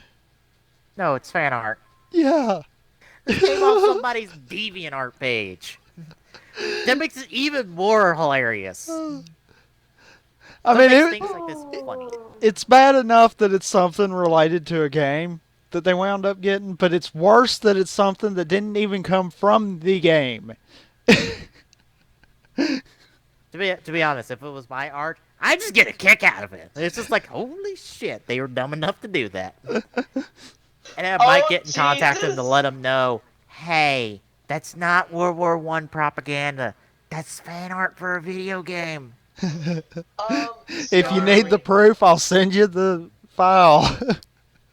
Star Media, the people that put the thing up, yeah, so many people commented that they said, yeah, we noticed our mistake and it will be fixed shortly in the future. Oh, I'm sorry. We apologize for the mistake. It will be fixed in the near future. Look, we're just all getting a kick out of this.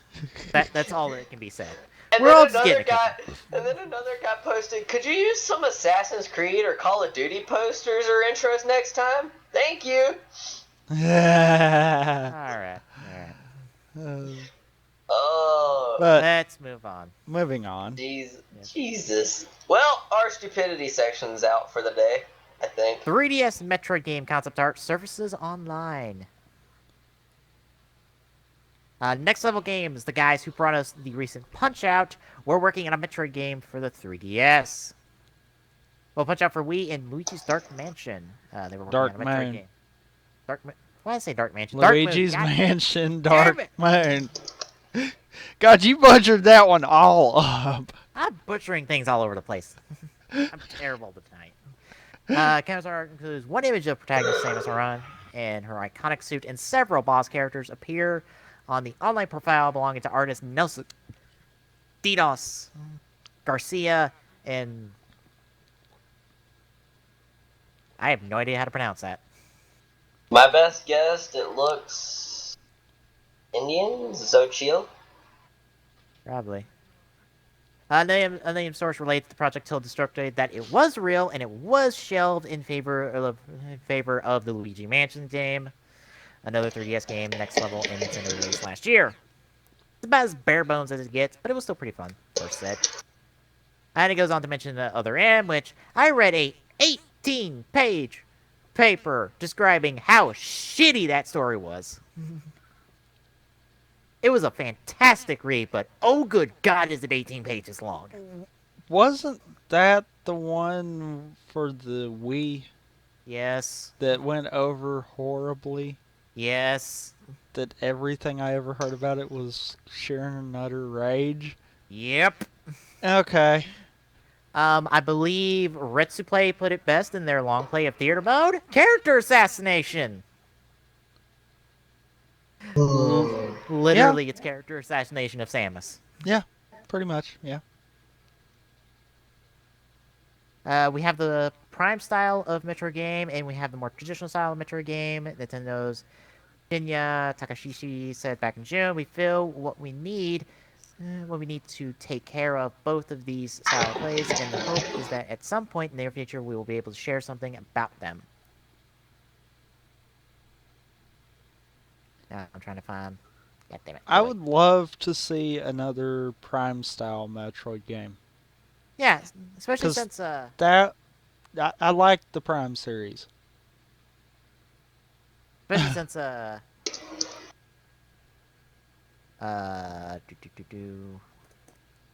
didn't Prime 3, from what I read, Prime 3 ended on a cliffhanger. I think that's the only one I didn't get to play. But I like the first two.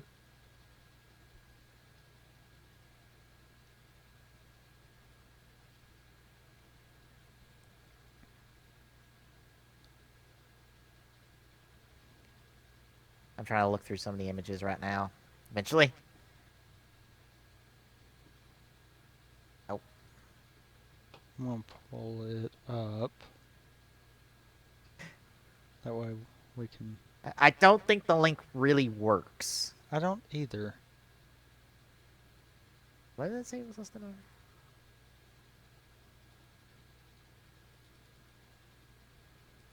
Damn it. Yeah, I'm not seeing it, really. I think it's there, I just don't think it's working. Yeah. Is the problem. But yeah, 3DS Metroid game. We haven't had a portable Metroid game since DS one, and that was primarily a multiplayer game as far as from what I remember. Hunters? Yeah. I only ever played a demo of it. I think it did have single player too, though. Yeah.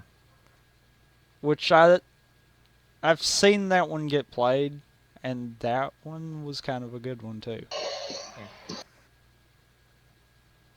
Yeah, it kind of sucks though. You know, it got shelved, but it got shelved for a Luigi's Mansion game, which Luigi could always use some love. Rather sure ain't giving it to him. If you believe game theory, at least. Well, I kind of can understand too, because didn't Luigi's Mansion kind of actually do good? I believe so. Plus, it was a part of the whole Year of Luigi thing, which lasted more than a year, but that's beside the point. I mean, if something's working, I completely agree. Keep it going. Don't go until you bleed the system out, but keep it going. Yeah. I just wish we would get another Metroid game, and maybe it will have a better fucking story to it, because Other M is so atrociously bad from what I've read and from what I've seen. It is bad. It is ridiculous how bad it is. Yeah. Like I I said, recall, I remember hearing so much crap off of that one. It's pathetic. yeah, I essentially read, well, most of it. I didn't read like the last few pages. But for when it came about actually talking about the story, I read all of that. 18 pages dedicated to explaining in detail why this story sucks. Why it destroys Samus's character. It destroys the character of Adam Malkovich, which was established in Fusion. Destroys both of them. Is a terribly written story from top to bottom, and I think essentially the guy put it as, this is how you don't write a story.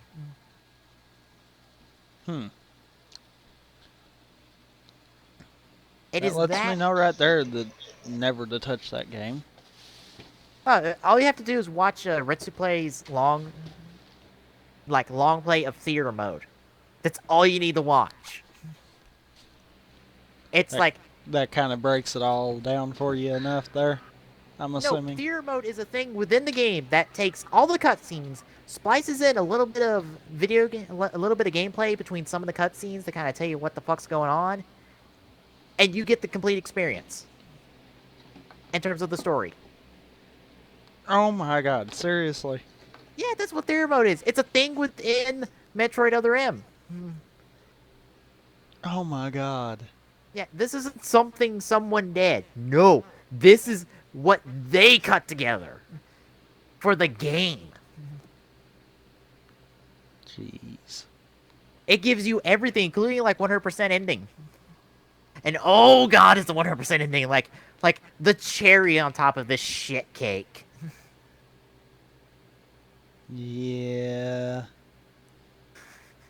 It's so bad. So bad. Like, have you heard anything bad about Metroid Other M? Honestly, when I first saw it, a lot of people would disagree with me, but from the time I saw it, I knew something was going to happen to go wrong with it, so I just strayed away from it immediately when I heard about it. Oh, you have no idea. I Yeah. kind of There the main reason I don't know as much about that one is because I mainly stayed away from anything pertaining to the Wii, simply because yeah, Wait, the Wii really wait. was not a good console. Really? It's Yeah. a bad game because so Oh, far, yeah. average user rating is 8.1 out of Wait, 10. for Other M? For Other M, and 8.5 from GameStop, or GameSpot specifically. Okay, who the fuck is smoking that crack? Out Like, of I know it's made by 14 Team Ninja, and I know the gameplay is decent, but for fuck's sakes, people. It has to be based off of Right. gameplay, not based off a story. Which out of that's 1,400 that's- out of that's the wrong thing to do with a Metroid game. The whole basis behind the Metroid games are the story. Not the action, not the stuff you can do. I need to link you to the fucking Retsupray, because you're not gonna believe how bad this is until you see it Oh, for I yourself. heard enough to know how bad this is. I'm fine. Like, Glock, you said you were like thinking something was bad off the bat. You have no idea. The trailer does not prepare you to go to believe, like, the first 10 minutes of this game. The first 10 minutes. like the first 10 minutes alone gives you an idea of where this game's going, and it goes downhill from there so hard, and it doesn't hit rock bottom until almost to the end of the game, where it's like, okay, we've hit the bottom of the barrel. Now we're gonna go, we're gonna steady out a little bit. They're not gonna make it as worse. Uh, like, do you want like a here's a something relative. Tell me, would you want to see a story where Master Chief has all of his badassery taken from him? No. Well, And hold on. I'm assuming that kind of happens. And all the wrong ways. Okay, Not the right ways, okay, all the wrong ways. I was about to say, because, like, what if he's, like, wrongfully convicted and... No. Like, No, okay. no, no, no, no, no, no, no, no, no, no, no, no, no, no, no. All the wrong ways. Like, there is no, like, Form comeback. of redemption. Nope. Oh, Then God. why does GameSpot give it an 8.5 and Player Score give it an 8.1? The action. Because it's Team Ninja. Here, let me state this. One, for a score of 1, 30 people put it down. For a score of 2, 9. For a score of 3, 20. For a score of 4, 16. For a score of 5, 26. For a score of 6, 56. For a score of 7, 115. For a score of 8, 279. For a score of 9, 552. And for a score of 10, 314. Okay. Okay. Here's a couple of problems I've got with the numbers. One, from what I've heard, this game does not deserve them. This game doesn't deserve to be in Two. continuity. Two, did you hear the low numbers that you read off for some of those? Mm-hmm. That tells you right there that more than likely the people that voted it, for whatever rank they gave it, more than likely were the only ones that actually liked it. Mm-hmm. Like, here's the thing. The guy who wrote this 18-page essay, I'm just going to call it an essay, even though it's kind of a blog. 18-page essay. He didn't play the game. He viewed the game through the perspective of looking at it as a story through the theater mode. Only until you get 16 pages in does he talk about the gameplay. And by then, he's listed 8 reasons why this game shits all over the Metroid franchise. Wow. 8 perfectly legitimate reasons why this game shits on the franchise.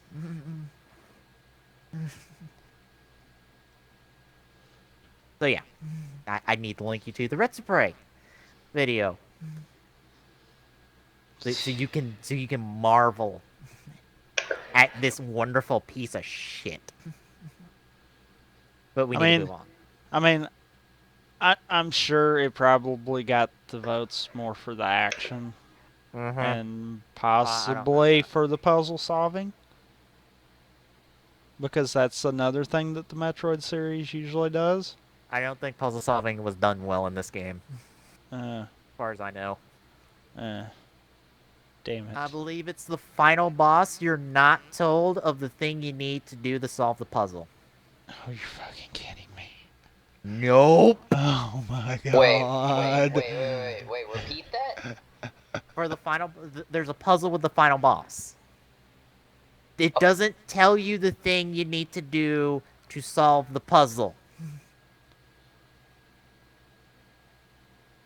What's the puzzle and what do you have to do? Okay, you're in the belly of the final boss, essentially. You're taking damage. The game does not tell you that you now have super bombs available, or whatever the name it is. Your mega bombs you drop when you're in ball mode. You're supposed to know you need to drop that to beat the boss. Oh my god. Even though the whole point of the game is that you get your stuff by having it authorized. And you don't see any type of authorization for your bombs. Oh my god. That's not the worst thing this game does. Really? And in the grand scheme of things, that is not the worst thing this game does. No. This game does far worse. So you mean to tell me they couldn't even do puzzle solving right? As far as I know, no. They don't ever need to touch a Metroid game again. To be fair, Team Ninja didn't write the story, as far as I know. That was all on Nintendo's side of things. Team Ninja only did the gameplay stuff. I say again, they don't need to ever touch a Metroid game. If they can't even get puzzle solving right, yeah, they don't need to be touching it. Oh, like, who knows? Team Ninja in full control of a Metroid game might be good. Might. Like I said, I don't think they're responsible for the story. I don't think. I don't know who is responsible for this other trite.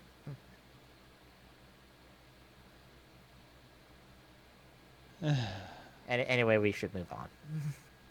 We got Yeah. 1, 2, 3, 4 plus releases, quick draws left. So yeah. Let's do this. Next up, coming from Bungie.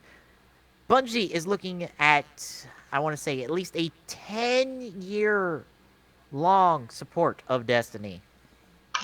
That's a long support. Yeah, that is a really long support time. And they better get some stories going. Yeah, they're thinking about a 10-year story. They're thinking about a Lord of the Rings size narrative.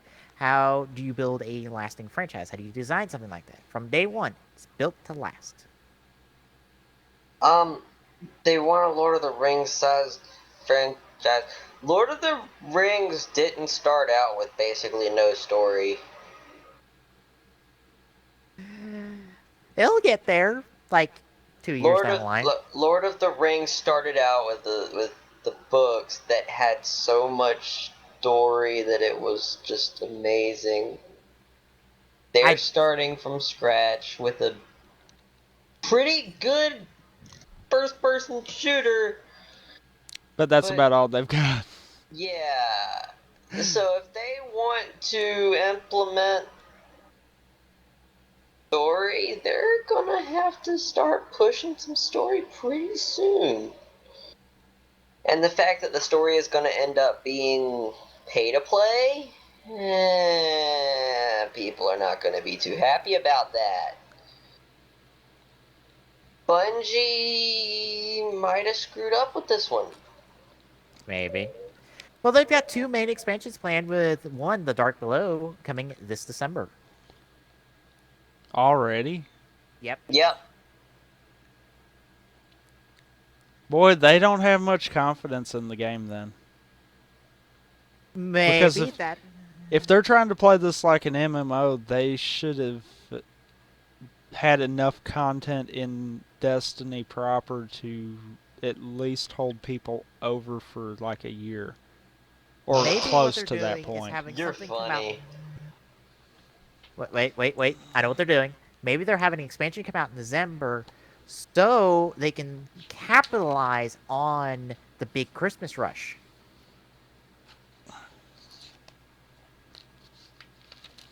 It still don't seem like they are too smart on that. I'm just trying to give an explanation for why they would do that. If that's the explanation, they need a better explanation. Oh my Could be god. worse. Why Could did be. I have to look at... Okay, I need to stop looking. Yes, you do. What at the comments?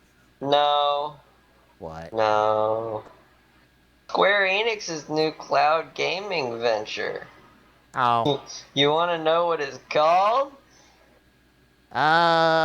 Something related to Final Fantasy. Shinra Technologies. Yes!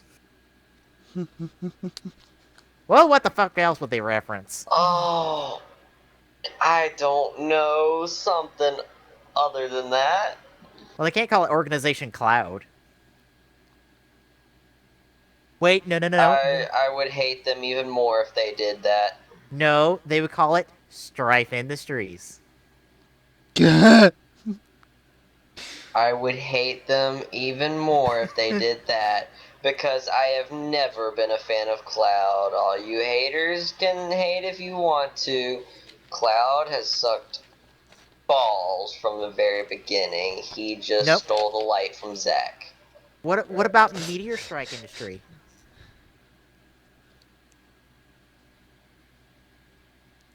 Not as bad of a reference, but I can hear the boos already. I just need to stop. Yeah. Well, do we have any other thoughts? Because we have something Square Enix to talk about next. I have a thought. What? Well, Thoughts? we may to open up the next ones. Oh, Actually, I do have a thought. what?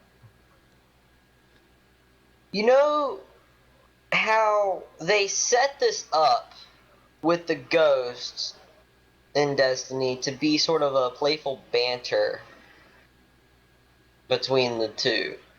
And essentially be Spark's reincarnation. Yeah. But a better reincarnation. Anyway,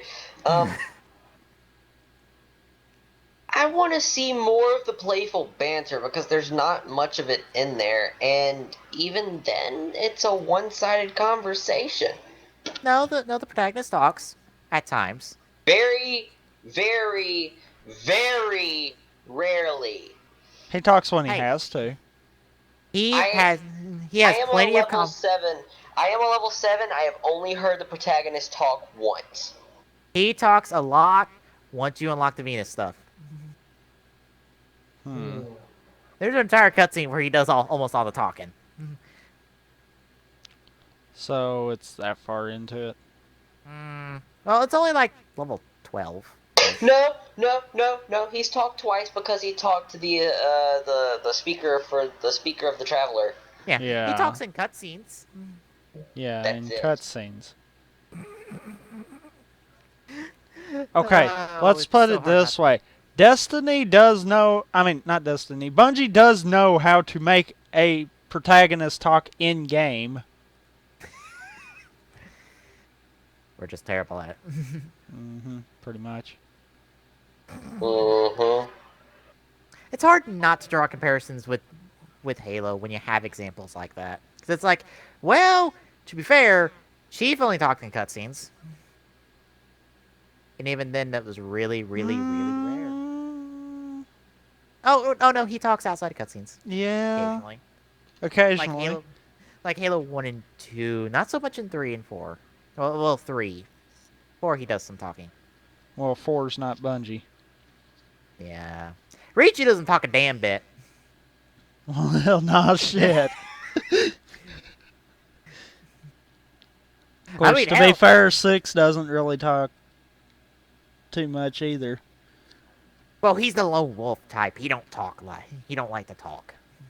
And what's Chief? Lone wolf type. There's a difference. One could be green. The other is green. Plus, one's got an AI, so he's got someone to talk to. Even though that still don't really help him. Yeah. I mean, the other guy's got like 5 other people he can talk to at any given moment. Depending on where you are in the game. True. Alright. Are we all set for the next one? Yes. Alright. Coming straight out of Tokyo Game Show, we got a brand new trailer for Final Fantasy 15. And oh, the product placement. First or second video. Second. Damn it. I queued up the wrong one. Because I didn't know there was a second one. So now I've Do I got need to it. specify which video in Add. article? Apparently we need to. Because I tried to queue that up prior to it. And Well, I would think that the news update would make you go, wait, we're not watching that one, and I then didn't you'd think scroll about down. it. Damn I it. didn't read. I clicked. Damn it. Why does no one want to read anymore? Because... Well, wait. If people read, then they wouldn't be watching our show. They can read the articles on screen, kind of. Yeah, when I think to scroll.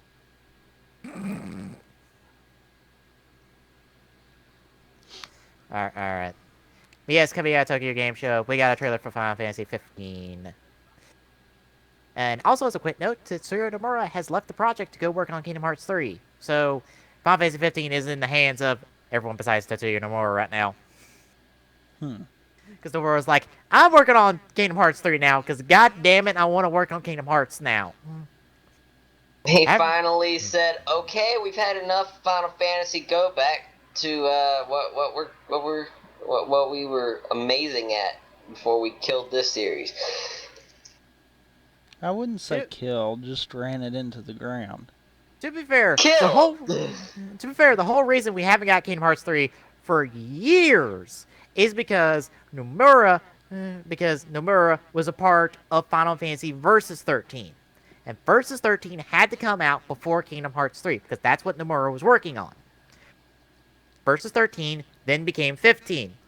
So now 15 has to come out before we get Kingdom Hearts 3. Because that's the project Nomura was assigned. And as we all know, Versus 13 was so hard vaporware, it was ridiculous. Yeah. So that's why we got like half a dozen side games, because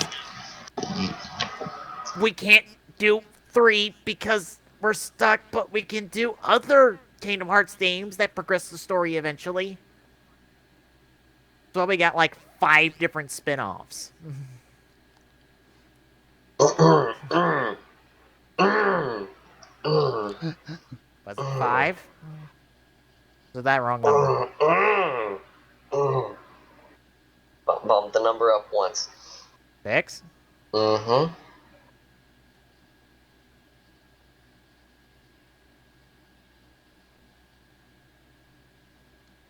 No, he's gonna go count it. Okay, there's Birth by Sleep. There was Roxas' story that no one knows how to fucking pronounce the title of. There was Coded. Recoded still fucking counts as that. So don't double count that.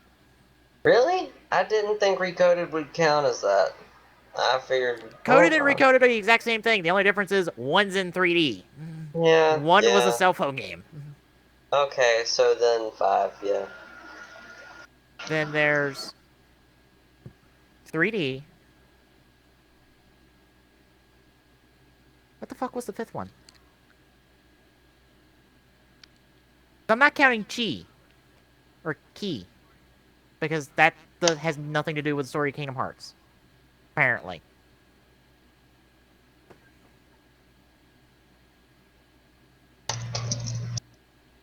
Damn it. And Games, help me out here. Traction. Can't remember.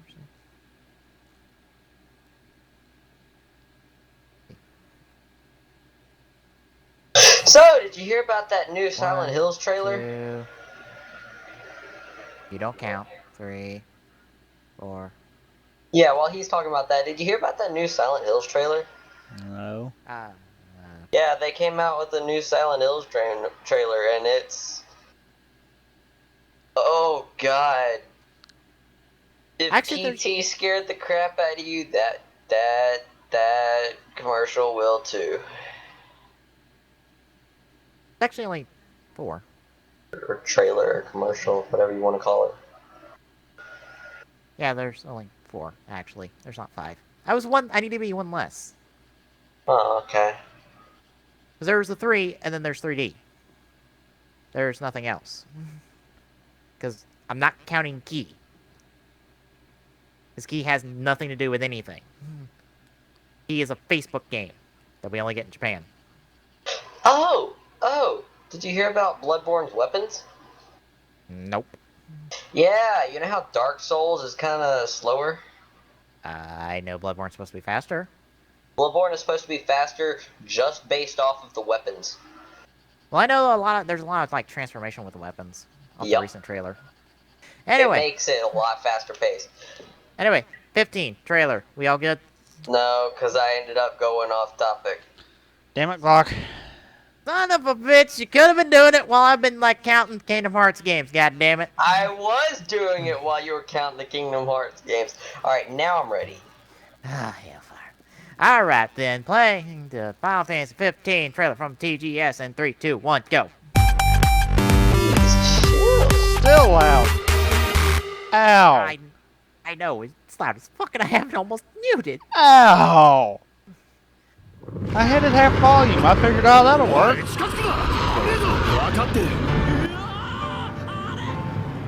Turtle plus Mercedes.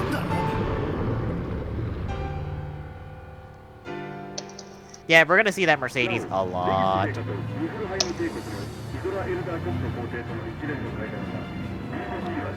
And by a lot, I mean it's in the entire trailer. Just about.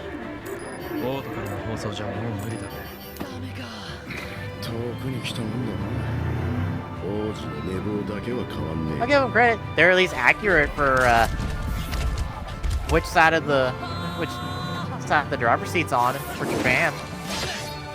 Even though that doesn't make sense for a fictional universe, but whatever. It's different.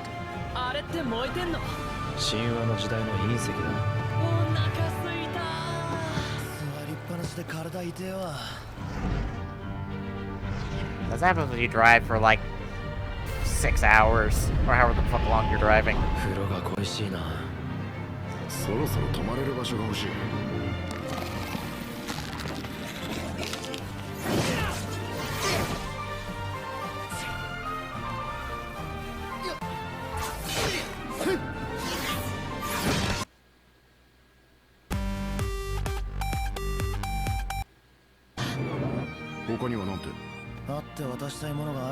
Well, it looks smooth. I've heard people describe the main character as Sasuke from Naruto.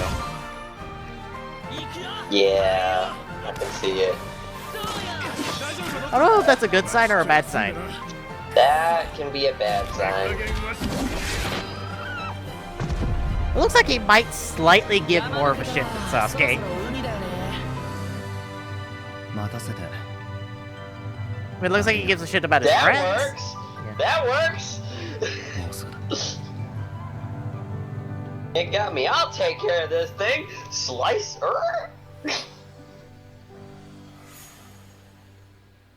Although it doesn't help that this guy was supposed to be Lightning's counterpart in an alternate universe as whatever the fuck they had set up for Versus 13. In development, because that's our thing these days. We're just gonna say projects are in development. We're not even gonna attempt to tease a fucking release date, because fuck that. So, what do we think of the open world gameplay of Final Fantasy 15? Because that's supposed to be open world gameplay. It'll be a change. Yeah. You have no thoughts, Glock? No. Even though this is the Kingdom Hearts battle system? No. I'm gonna keep my mouth shut. But it's Sasuke! Except he's in the Final Fantasy game. That's why I'm gonna keep my mouth shut. Oh, come on. It's not the worst thing to happen. He could be Naruto. Again, I'm gonna keep my mouth shut. I'll be honest. It looks nice. It looked smooth. That was for sure. Giant rock turtle. Yeah, right. I love that. Just driving by. It's like, giant rock turtle! Her.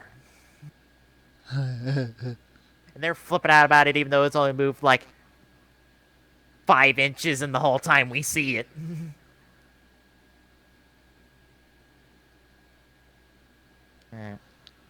Any other thoughts before we move on? No, not really. All right. Next up, a milestone in terms of history.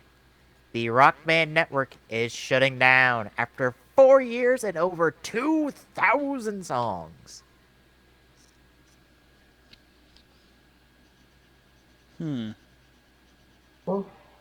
After 4 Okay. years, 2,121 songs, and countless hours of investment from some of the most talented and passionate rock band fans around, it's time for the sun to officially set on Rock Band Network.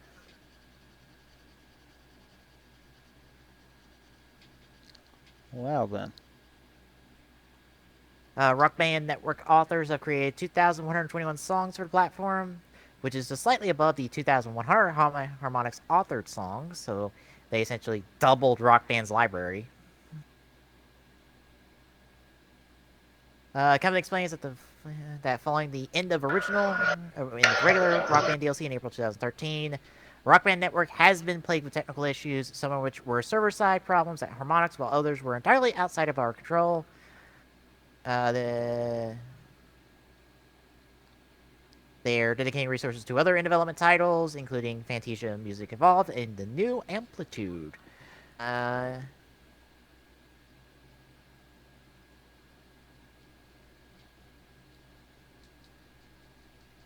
Songs released through the Rock Band Network will continue to be offered for sale. And the usual thanks for all the support. And Rock Band 4 was not currently in development in April. So, yeah. Rock Band Network's down. Wow. It's been 4 years since Rock Band came out. Or at least this network came out. How long has it been since Rock Band's out? Don't know. Rock Band's been out for years. That is ridiculous. I was just honestly surprised because I'm like, holy shit, Rock Band's still kind of relevant. When was the last time Rock Band was relevant?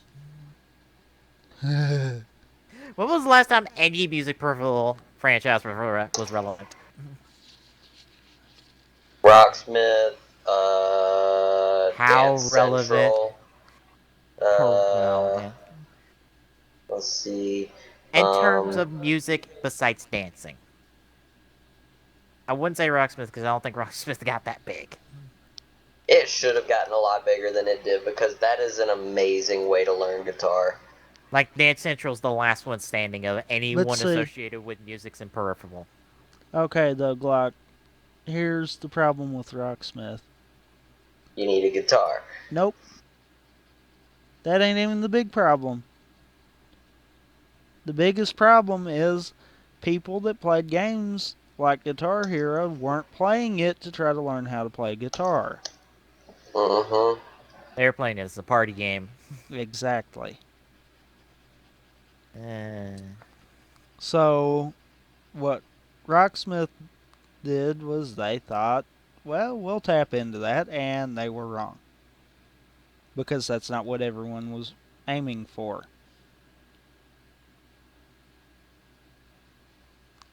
So, really, for what it is, it probably did do good, but for what it was aiming for, no. Alright. Any other thoughts before we move on? No. No. Alright. Speaking of Final Fantasy 13, like I said earlier, the entire wonderful trilogy of 13 is coming to PC by spring 2015. 13 will arrive October 9th with $16 for this wonderful game. If you pre-order on Steam, you get 10% off, bringing the price down to $14.40. It will contain English audio and text in English, French, Italian, German, and Spanish. It'll also have the Japanese subtitles and audio. It's listed on Steam as having such. Okay.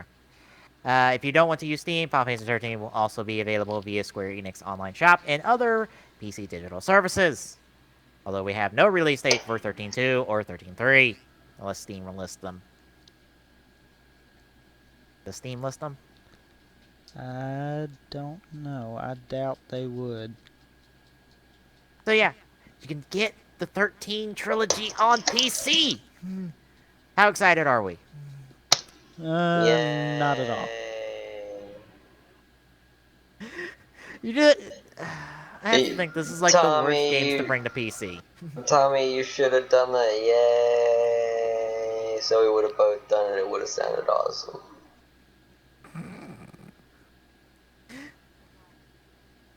I would think, considering 13's reputation, it doesn't even deserve the sarcastic yay.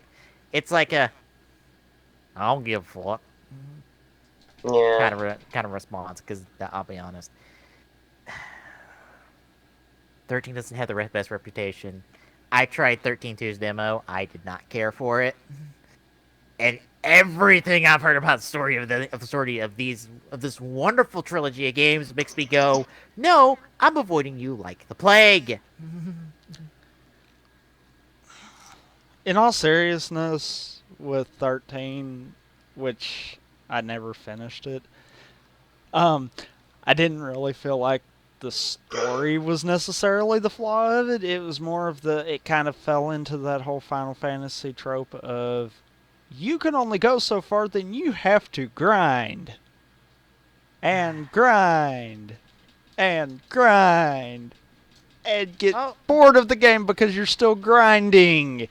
Don't feel bad. 13.2 gets far worse with the game, and 13.3 decides to completely contradict points it brought up earlier. Somehow. I don't understand.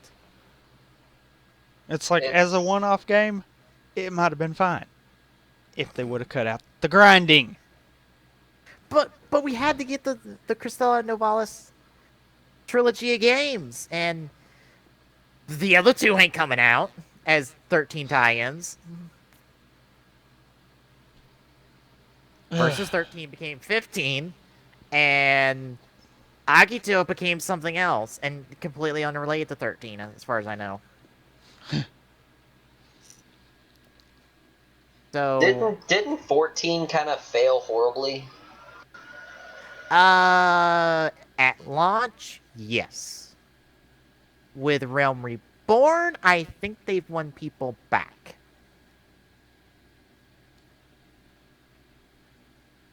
As far as I know. But Realm Reborn was essentially, well, time to reboot everything because our first year sucked. Mm-hmm. Like, things did not go well. At all. For 14 at launch. Yeah. A lot of its ideas did not go well. Jeremy. What? There's a problem with your quick draw. Why is there a problem with my quick draw? Video was taken down. What the Seriously? Copyright claim. What?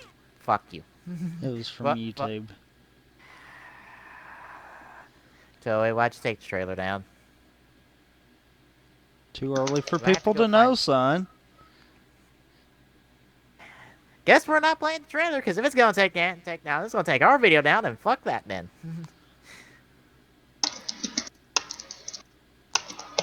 I'm still talking about it. That works. Alright. Any other thoughts about the 13 trilogy? I can't think of any. I mean, if I've got the extra money lying around when Steam throws it on sale, I might pick it up. But there is no way in hell I'm gonna freaking pre-order it. But you get 10% off. I don't care. I'll wait till Steam gives me damn near 90% off before I freaking get the stupid thing. What, you want it for $1? Do you want the whole trilogy for $13? You had to. You just had to do that, didn't you? Yes, I know. No. You want each game for $13 a piece. So then I'll have 13.3. Yes. All right. Let's just move on. I will run along with your jokes. You know that by now. I know. They're terrible jokes. True, but oh well. All right. Release dates starting on the 23rd. Oh, we're not starting with the 20th?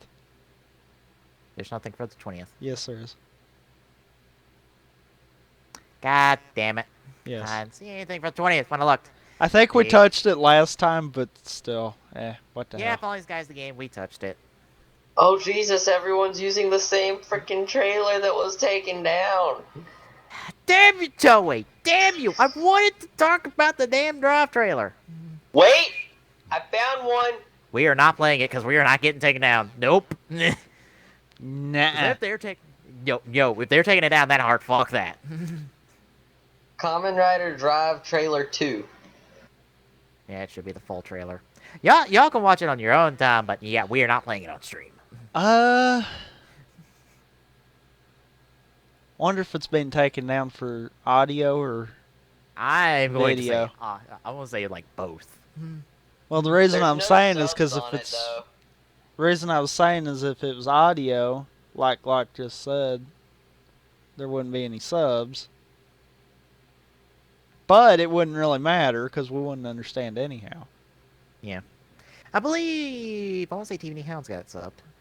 I think. That or Acer packed it in with the recent game episode. Unless they did a addition to it, I don't think. There was something related to Drive at the end, which was essentially like half the trailer. Oh, well then if that's the case, then yeah, they did. Yeah. Alright, then 23rd, since we already covered Falling Skies, the video game. For PS3, Nosuga Ode to an Unborn Star. Whatever the fuck that is. Killer Instinct Combo Breaker Pack, 23rd as well. Probably gonna be a new character, I think. I'm not sure. Slender, the arrival for PS3 on 23rd. God. And 360 on the 24th. So you can be scared! Oh God. Jump scares everywhere. Booga booga booga booga booga.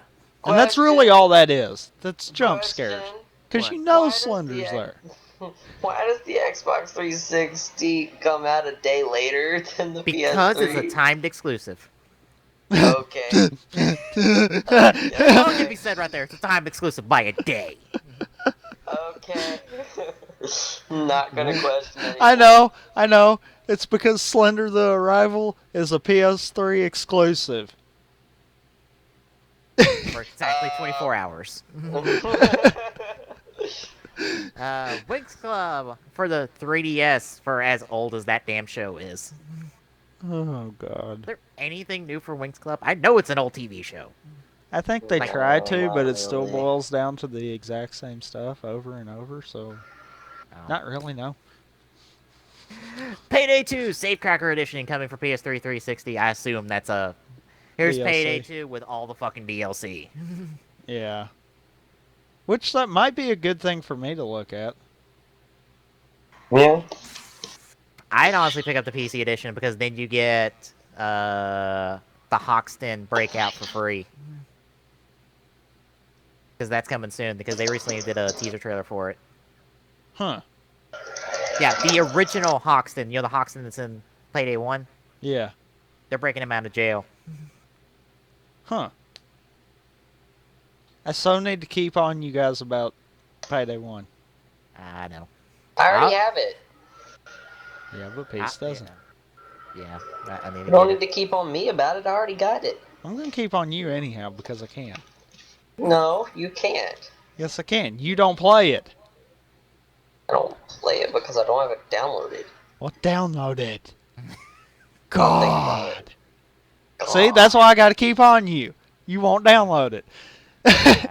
Anyway. Yeah. Quora coming on the PC the 25th. Secret of Raven Rock on iOS the 25th. Never Ending Nightmare coming on the 26th for PC and Ouya. For all you Ouya owners out there, all Wait, they 1,000 actually of list you? that? How many are y'all? How many are y'all now? I'm guessing 1,000. I don't know how Yeah, many. yeah. The I know it's Ouya not wasn't. enough. Yeah, the Ouya wasn't exactly It, big. it was a thing for all of a week. All because it was fighting for its right to be at E3, yeah. E3. And on the 26th, The Vanishing of Ethan Carter. What is that? Wow. Apparently, the vanishing of some guy named Ethan Carter. It's Oh, some mystery Duh. game. 12-minute gameplay walkthrough. He went poof. I want to see what it's like. Is it like a point-and-click game?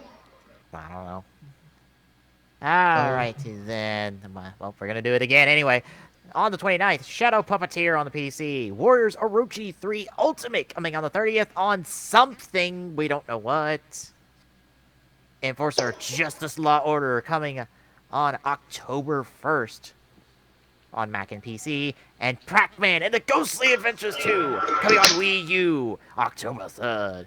And to round out this page, just so we don't have to worry about it next time, October 5th, after our next show, Skylanders Top Team comes on iOS 360, Wii U, Wii, 3DS, PS3, all available consoles. Except PS4 and Xbox One, I want to say. Whoa! So you can get all your Skylanders fix. That is a beautiful landscape. Although it lists on this next page, you jerks. Oh, What? fuck you. It looks Skylanders Trap Team on the next page. Really? Why has this game not gotten any, like, notice? This Oh. is beautiful. Also, I'm laughing to myself on one of those releases. What? It's just below Skylanders Trap Team on the next page. You know I don't Yo. flip to the next page.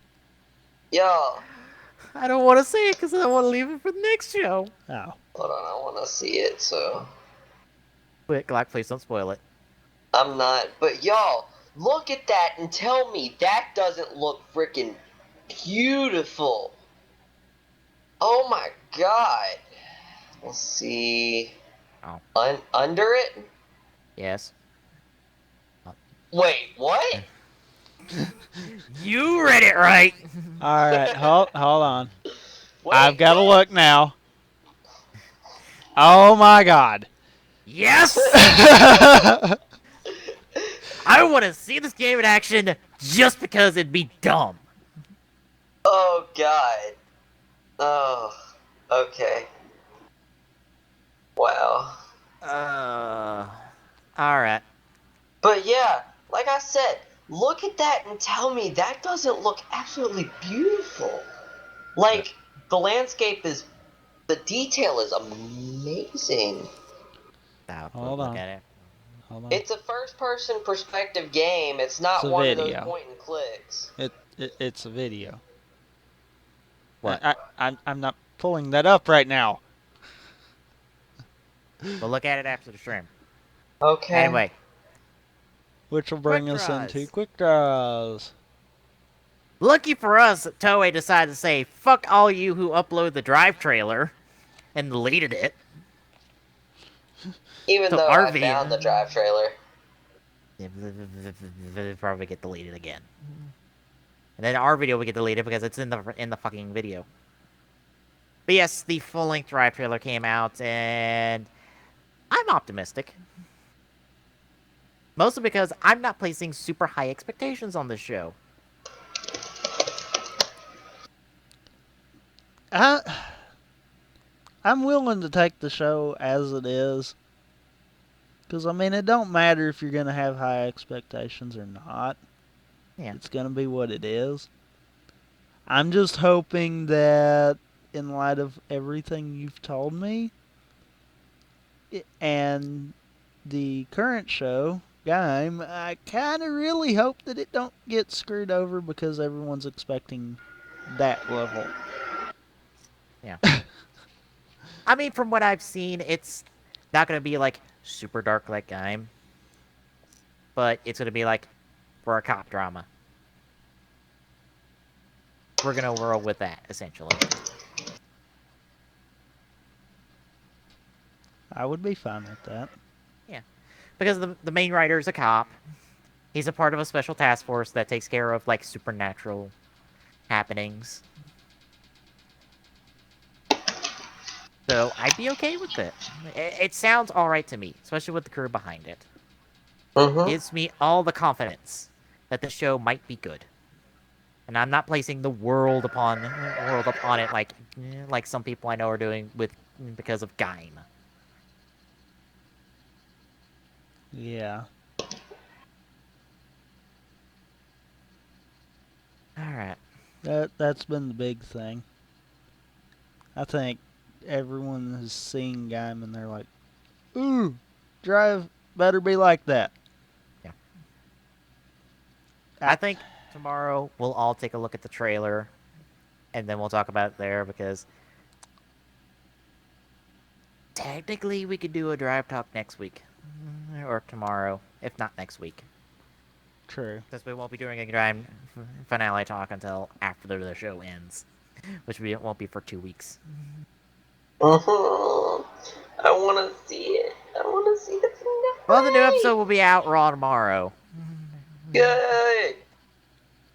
which I'll be watching live stream of that in anticipation of going, what ridiculousness are they gonna pull this week? And anyway, Tommy, quick draw. Alright, mine is something that we found in the middle of, well, at the beginning of the show. Apparently Microsoft has came out and said why they're not putting Master Chief Collection on PC. Obvious reason being that Microsoft hates PC. Just gonna say that. I know they try to say they're wanting to give it love too, but when it comes to Halo plus PC, yeah, there's a reason why we ain't got Halo 3 on the PC yet. But doesn't Microsoft make Windows?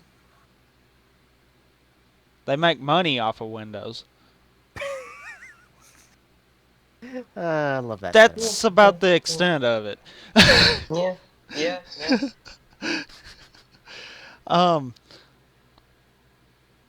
Obviously, there's a lot of people wanting 3 and all the other Halos over on PC, but that obviously isn't going to happen. They go on to say that from a technical standpoint, yes, the Xbox One shares similarities to a modern PC, which would make cross-platform development easier, but it kind of breaks down to Master Chief Collection is massive. And this kind of goes along with what you were telling me about why they didn't add ODST and Reach into it. Yeah, because if we were to add 2 more games, we might break the limit that's on the disc. And within that same concept, you've got to think about downloads for people if you're going PC. Because most people anymore, they get digital downloads. They don't do physical discs. Yeah. And even if you get the physical disc, you just get the download. And you don't have to worry about the disc anymore. Right. The only thing you need is the product key off of it then. That's kind of what I've done with Halo CE. Mainly because every time I find the disc, I lose it. But that's a whole nother ballgame there.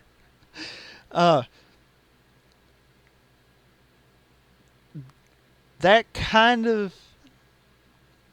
It kind of breaks down to, because it's so massive and they had to put so much into it.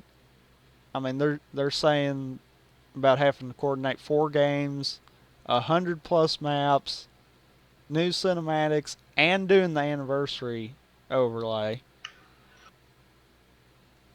The sheer volume of just that project is enough to kind of tie a whole team up. And it goes on to say that forced them to focus on one platform, which they felt the Xbox One was the best. Okay, with this, I understand their point there. I understand the Xbox One's more capable of doing stuff than 360s. So I'm not knocking them for going Xbox One over 360. But could they at least say that would be something they would look at later? Rather than just being like, yeah, it's big, we kind of can't do it right now. At all. I mean, looking back at CE and Halo 2, they had second party teams working on porting it over to the PC. Why not do that again?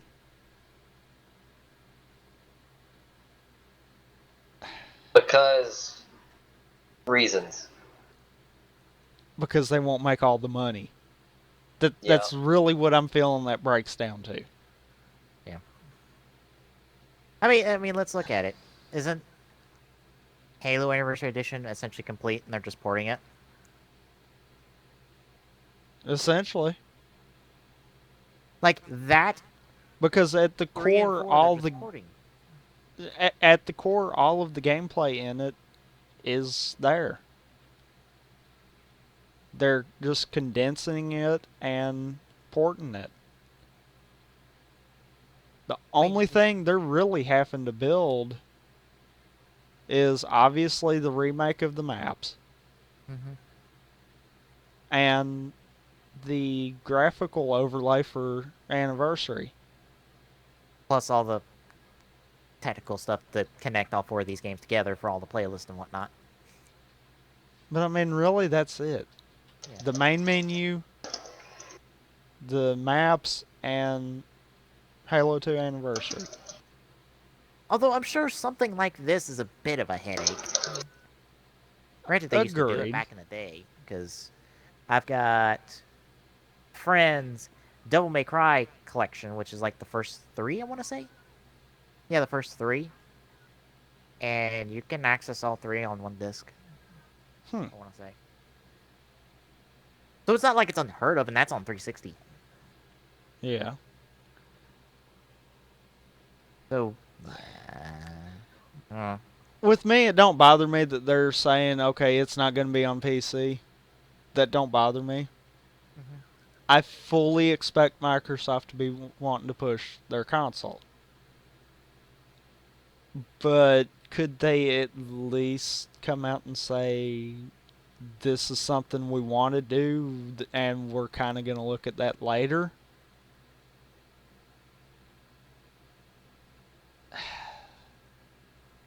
I don't know. it will happen eventually. Like Okay. like when we get Windows 10. More like Windows 20. We still have yet to get Halo 3 ported. Well, that's Bungie wouldn't do it. 343's not doing it. that's because of a complicated like licensing issues. No, that's because everyone looks at Halo 2's poor sales and fails to realize that that kind of matches the sales for the consoles. Because Like, it's let's not helping face it, Halo 2 really was not the best one out of the series. Yeah, let's be honest here. Halo 2 is probably the weakest of the original 3. I mean, Like, I know the multiplayer was like, oh, it was Xbox Live and stuff, but I'm like, I'm sorry, that is the weakest of the 3 multiplayers. Let's be honest. yeah, it was. It's the weakest of the 3 stories because it tries to tell 2 stories at the same time and not. And it's like, well, we got to leave off a cliffhanger because we ran out of time. I mean, it essentially breaks down to. And Bungie was the big problem with this one because they're the ones that kind of was backed off of doing Halo 3. It's all your fault, Bungie. But it kind of broke down into they were looking at sales numbers as opposed to what the community wanted. You had the CPC community that was like, okay, give us Halo 2 so we've got some more tools. That was all they wanted Halo 2 for. To have a new sandbox of tools to where they can take that and turn it into something for CE, which is where Custom Edition came from. Then you had all of them like, okay, bring Halo 3 in. We want Halo 3. And then that's where Bungie was like, we didn't really get anywhere with Halo 2, so no. Did they fail to realize that problem with the console? If they were gonna say no to Halo 3 for the consoles, then we wouldn't be anywhere right now anyhow. It's like, wow.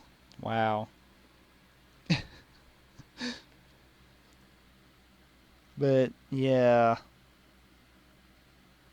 it would have been nice to have at least heard them say that would be something they would be willing to look into, instead of just, it's massive.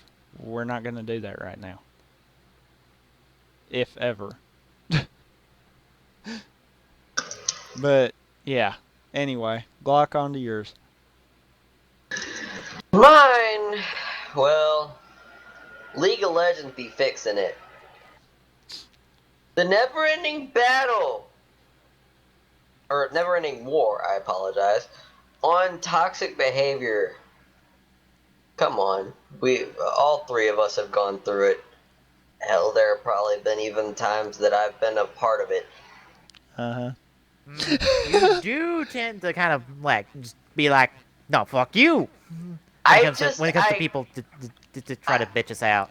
I let them get to me, I guess, is the problem with it. Glock, you were the first one to be like, no, fuck you. Fuck you. Fuck you for being the piss poor, just meh kind of guy. It's You like, are, you are the... in all seriousness, and no offense to you on this, but you're bad for someone will say something that might be factual, but they kind of say it in a shitty way, I'll admit. Yeah. And rather than you trying to defend yourself, you proceed to cuss them out. Yeah. It's like, wow, you just went that whole extra step there.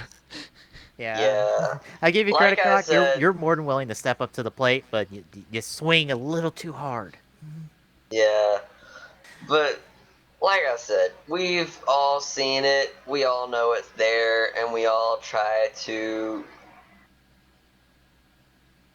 take it and make the best of it, although it doesn't always work.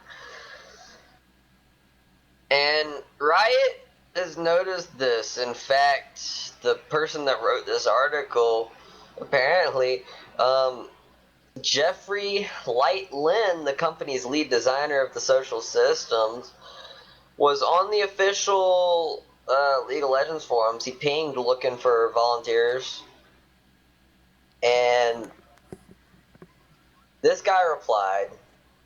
I am basically trying to summarize this paragraph. Seeing the reply, Lin went through his match history and found in the last 100 games he had met a whopping 900 players, and only 4 of them warranted chat restrictions, and a single person was banned. And in his memory,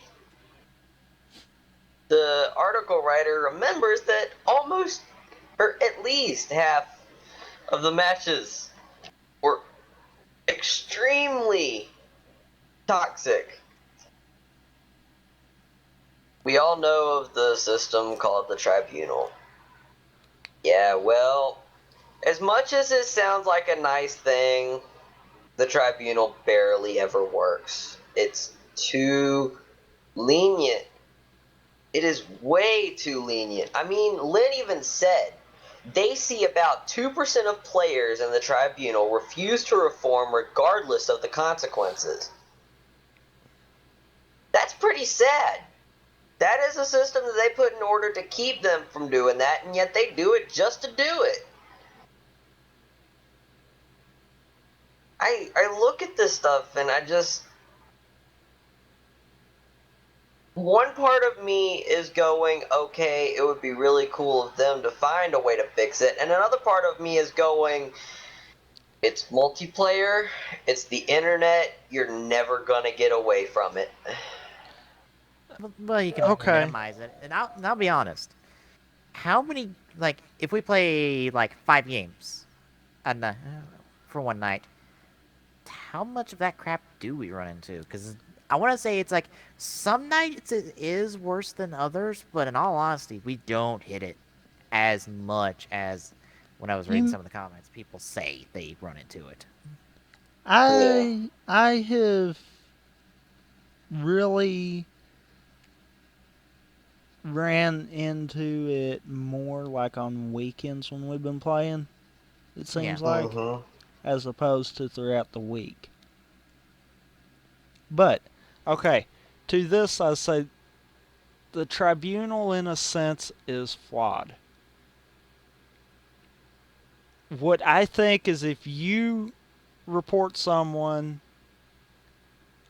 and they say they get a report from most of the people in their team for that one game, that ought to go ahead and be pushed to the tribunal. It shouldn't be after so many games and so many people. If you're playing a 5v5, you've got one person that's just cussing everyone on the team, everyone on the other team, and it's really getting annoying, and the other 4 report that person should automatically be in the tribunal. That then go from there. Because that's disrespectful. Yeah. Also, I don't think, now I could be wrong on this, but I don't think they have a global mute that someone at Riot could set up per account. That's something I think would be smart. Because you think about it, you get someone that's repetitively been just a poor sport, to put it simple. You could do that and then they wouldn't be allowed to type. Yeah. I don't think it should be on a player level or even on a tribunal level, but it should be something that they should be able to see, okay, this account's been in the tribunal, say, 5 times because of the exact same thing. They're clearly not learning. Let's put a perma-mute on them. Very true. If you made it harsh on them, I think it would fix something. The tribunal is way too lenient on it, and that's really why it's not working. Plus, you might run into the issue where if you're the one not being the ass, and then all of a sudden you try to say something and you get reported for whatever reason, you might be the one getting in trouble, even though you didn't do a damn thing. Yeah, because he even mentioned that there was a guy that mentioned in the comments that he thinks the system is a joke. He played against a bunch of retards, a bunch of trolls. He stayed silent, but his team played along and fought against the 2 idiots, or however many idiots.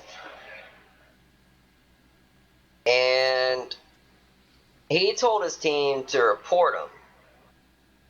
Post-match, all of his team left in a rush, and then he got a warning telling him that he could get chat banned if he didn't watch it.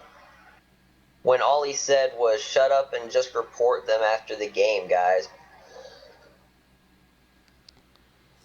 That will always be an issue with this type of system. Yeah. You're relying on the honesty of the players, and Well, and that can be abused. quite frankly, when I'm playing in a game and I see someone report so and so, unless it's a real reason, like if someone just went AFK and they haven't been playing and you can clearly see they have not been playing, like we've ran into in ARAM before, yeah, I agree. Report them. Because if you're going to sit down and play a game like League, you better be expecting to have a half hour open. Yeah. That's not something that you can hop on League, be on for 5 minutes, and then get off and go. If you can only be on for 5 minutes, don't play League. Play something else. I mean, that's common sense. Don't screw your team just because you want a little bit of playtime. But when you get someone that's just report so and so and don't really give a reason, I'm not reporting them. For the simple fact of you don't tell me what to do. They've got to do something to me in order for me to report them. Yeah.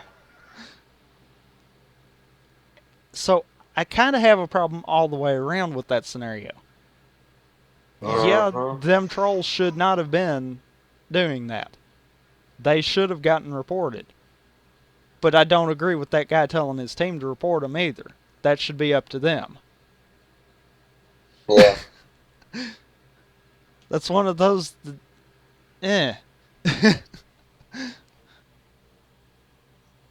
Makes sense. Of course, our experiences are coming from, like, non-ranked queue, play ARAM all the time just because we want to have some fun with League. And right now playing Ascension because we're trying to get the icons for everyone. Still can't get freaking perfect ascended. Well, it's hard. I think you're the only one that has out of us. The only reason I got it was like my second game, and that's because we just went to town on them. It was just the 5 of us just went to town. That was it. That was the only reason we got it. We just went to town on them. We need to go to town on the other team then. I think it was just we got lucky. It was a good team for us, kind of a not so good team for them, and we just got the early advantage, and we just snowballed all game. And we just kept pressing the advantage, and they could never answer back. All it really kind of broke down to, I don't think anyone was even AFK for that. Someone might have been, but I don't know. If they were, it wasn't for long enough to notice kind of deal. Possibly that, or I just don't remember to begin with. It's been a while since that game. That was like True. the first time I got to play Ascension, and that was like Saturday, I want to say, when I got back. I played like 2 games Saturday when I got back. But yeah,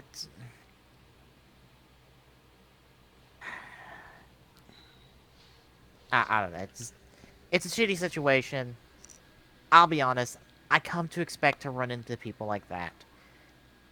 It's a part of internet culture. It's part of the internet. It's part of the online community. You're always going to have those people. What you do is you minimize it. And the most important thing for anyone who plays it, don't let it get to you. It's hard. That's why I kind of found it a little bit funny when we were playing before the show. Mm-hmm. And that one guy was getting irritated at me because I was doing what the game type is supposed to be done with. It's just like, he's not going for kills. He's going for relics. What the hell? And then, like, you kind of proceeded to be like, don't. I was calm. It was more of a case of I was trying to tell him, look, man, you're I the one swear not it playing felt the game like you need to be doing, not me. I swear, you got so quiet when I saw that comment. I thought you were at that stage when you were ready to cuss someone out, because I know you have those rare moments when you get so ticked off that you suddenly just get dead silent. I was getting fed up with him, but I mean, no. Yeah. I know you have those moments where you suddenly get dead silent, and that's the moment when everyone around you should worry. To be fair, I don't.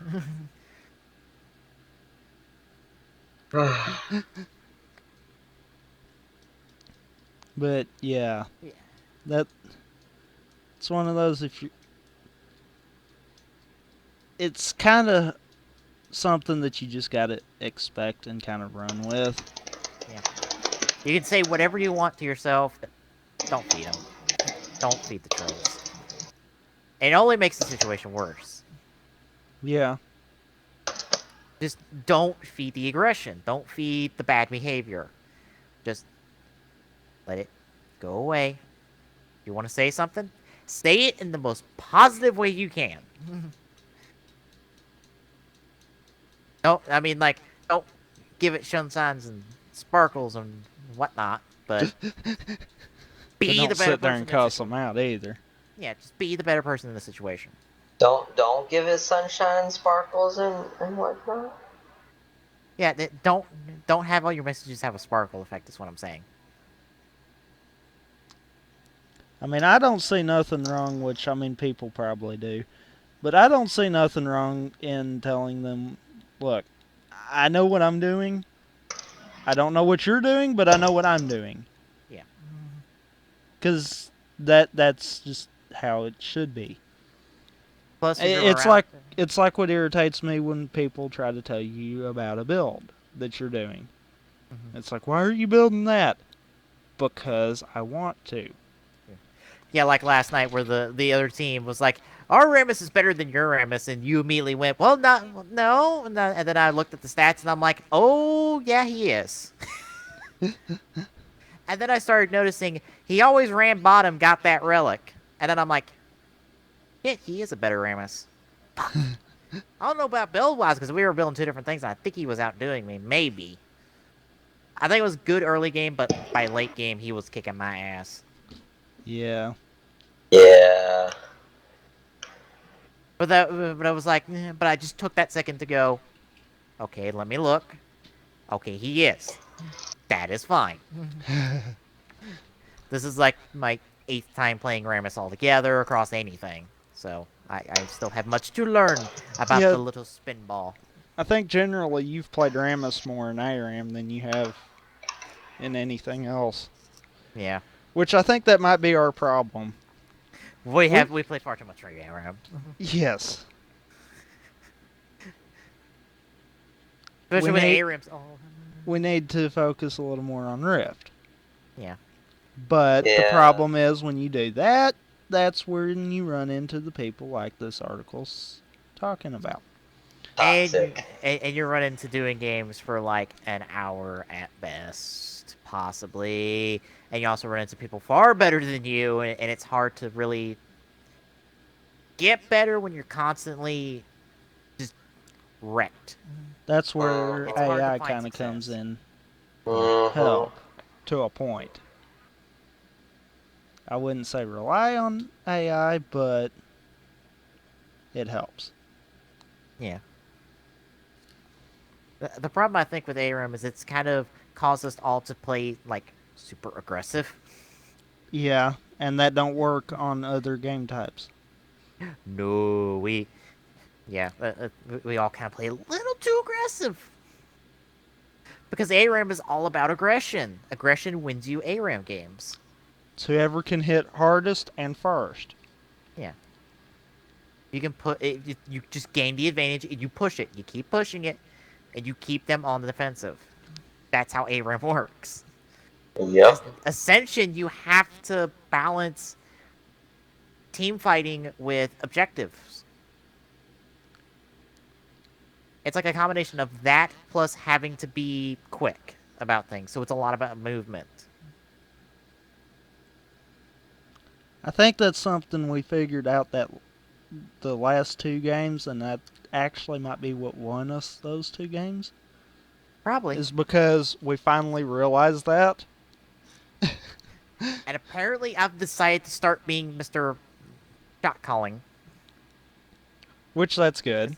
Because I'm like pinging all the time. Because I was pinging like all the time in that game. I was like, well, I got a chance. I'm gonna ping him. I'm gonna ping a relic that's open. Because I think we can grab it. Well, you noticed you got me starting to do that. And Yeah. I know that's a key feature as far as playing League. Yeah. Having somebody be the voice of, okay, here's what we need to do.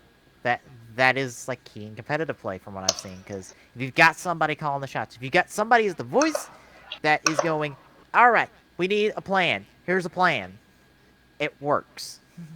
Yeah. That's kind of a fault of Team Solo Mid is because their person they got shot calling really isn't comfortable with the role. I forgot. I think it's Bjergsen. I want to say it's their mid laner. I forgot his name offhand, but his mid lane, TSM's mid laner is the one doing all the shot calling, and he's not really comfortable with that role. But it's the one he's kind of found himself in. Yeah. That might be why they find good success and bad success at times, or kind of plays into that as like, maybe he doesn't make the best calls. Of course, it could also be performance on separate players, but that's an entire discussion of itself. Oh, yeah. So yeah, I think we should end off I'm thinking so too. about 12:30. We've got plenty. We've had plenty to talk about, even though the title doesn't quite fit because we didn't talk about that many leaks. Eh. It happens.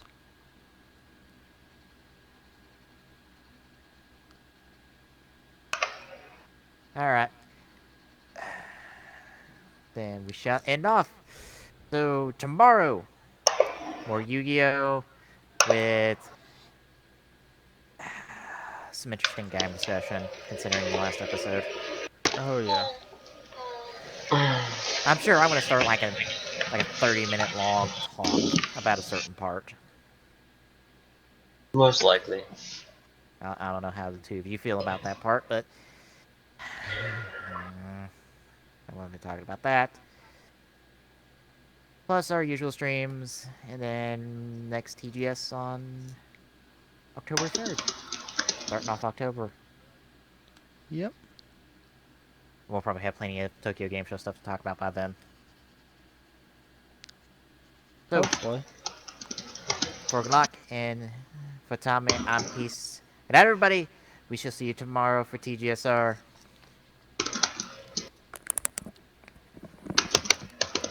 As always, you can find the Gaming Saloon on our site at tgstgsr.org. Don't forget to follow us on our social medias. On Twitter by following at TGSaloon. On Facebook at facebook.com/thegaming-saloon. On Google Plus at plus tgstgsr.org. And on YouTube at youtube.com/tgsaloon. Till next time.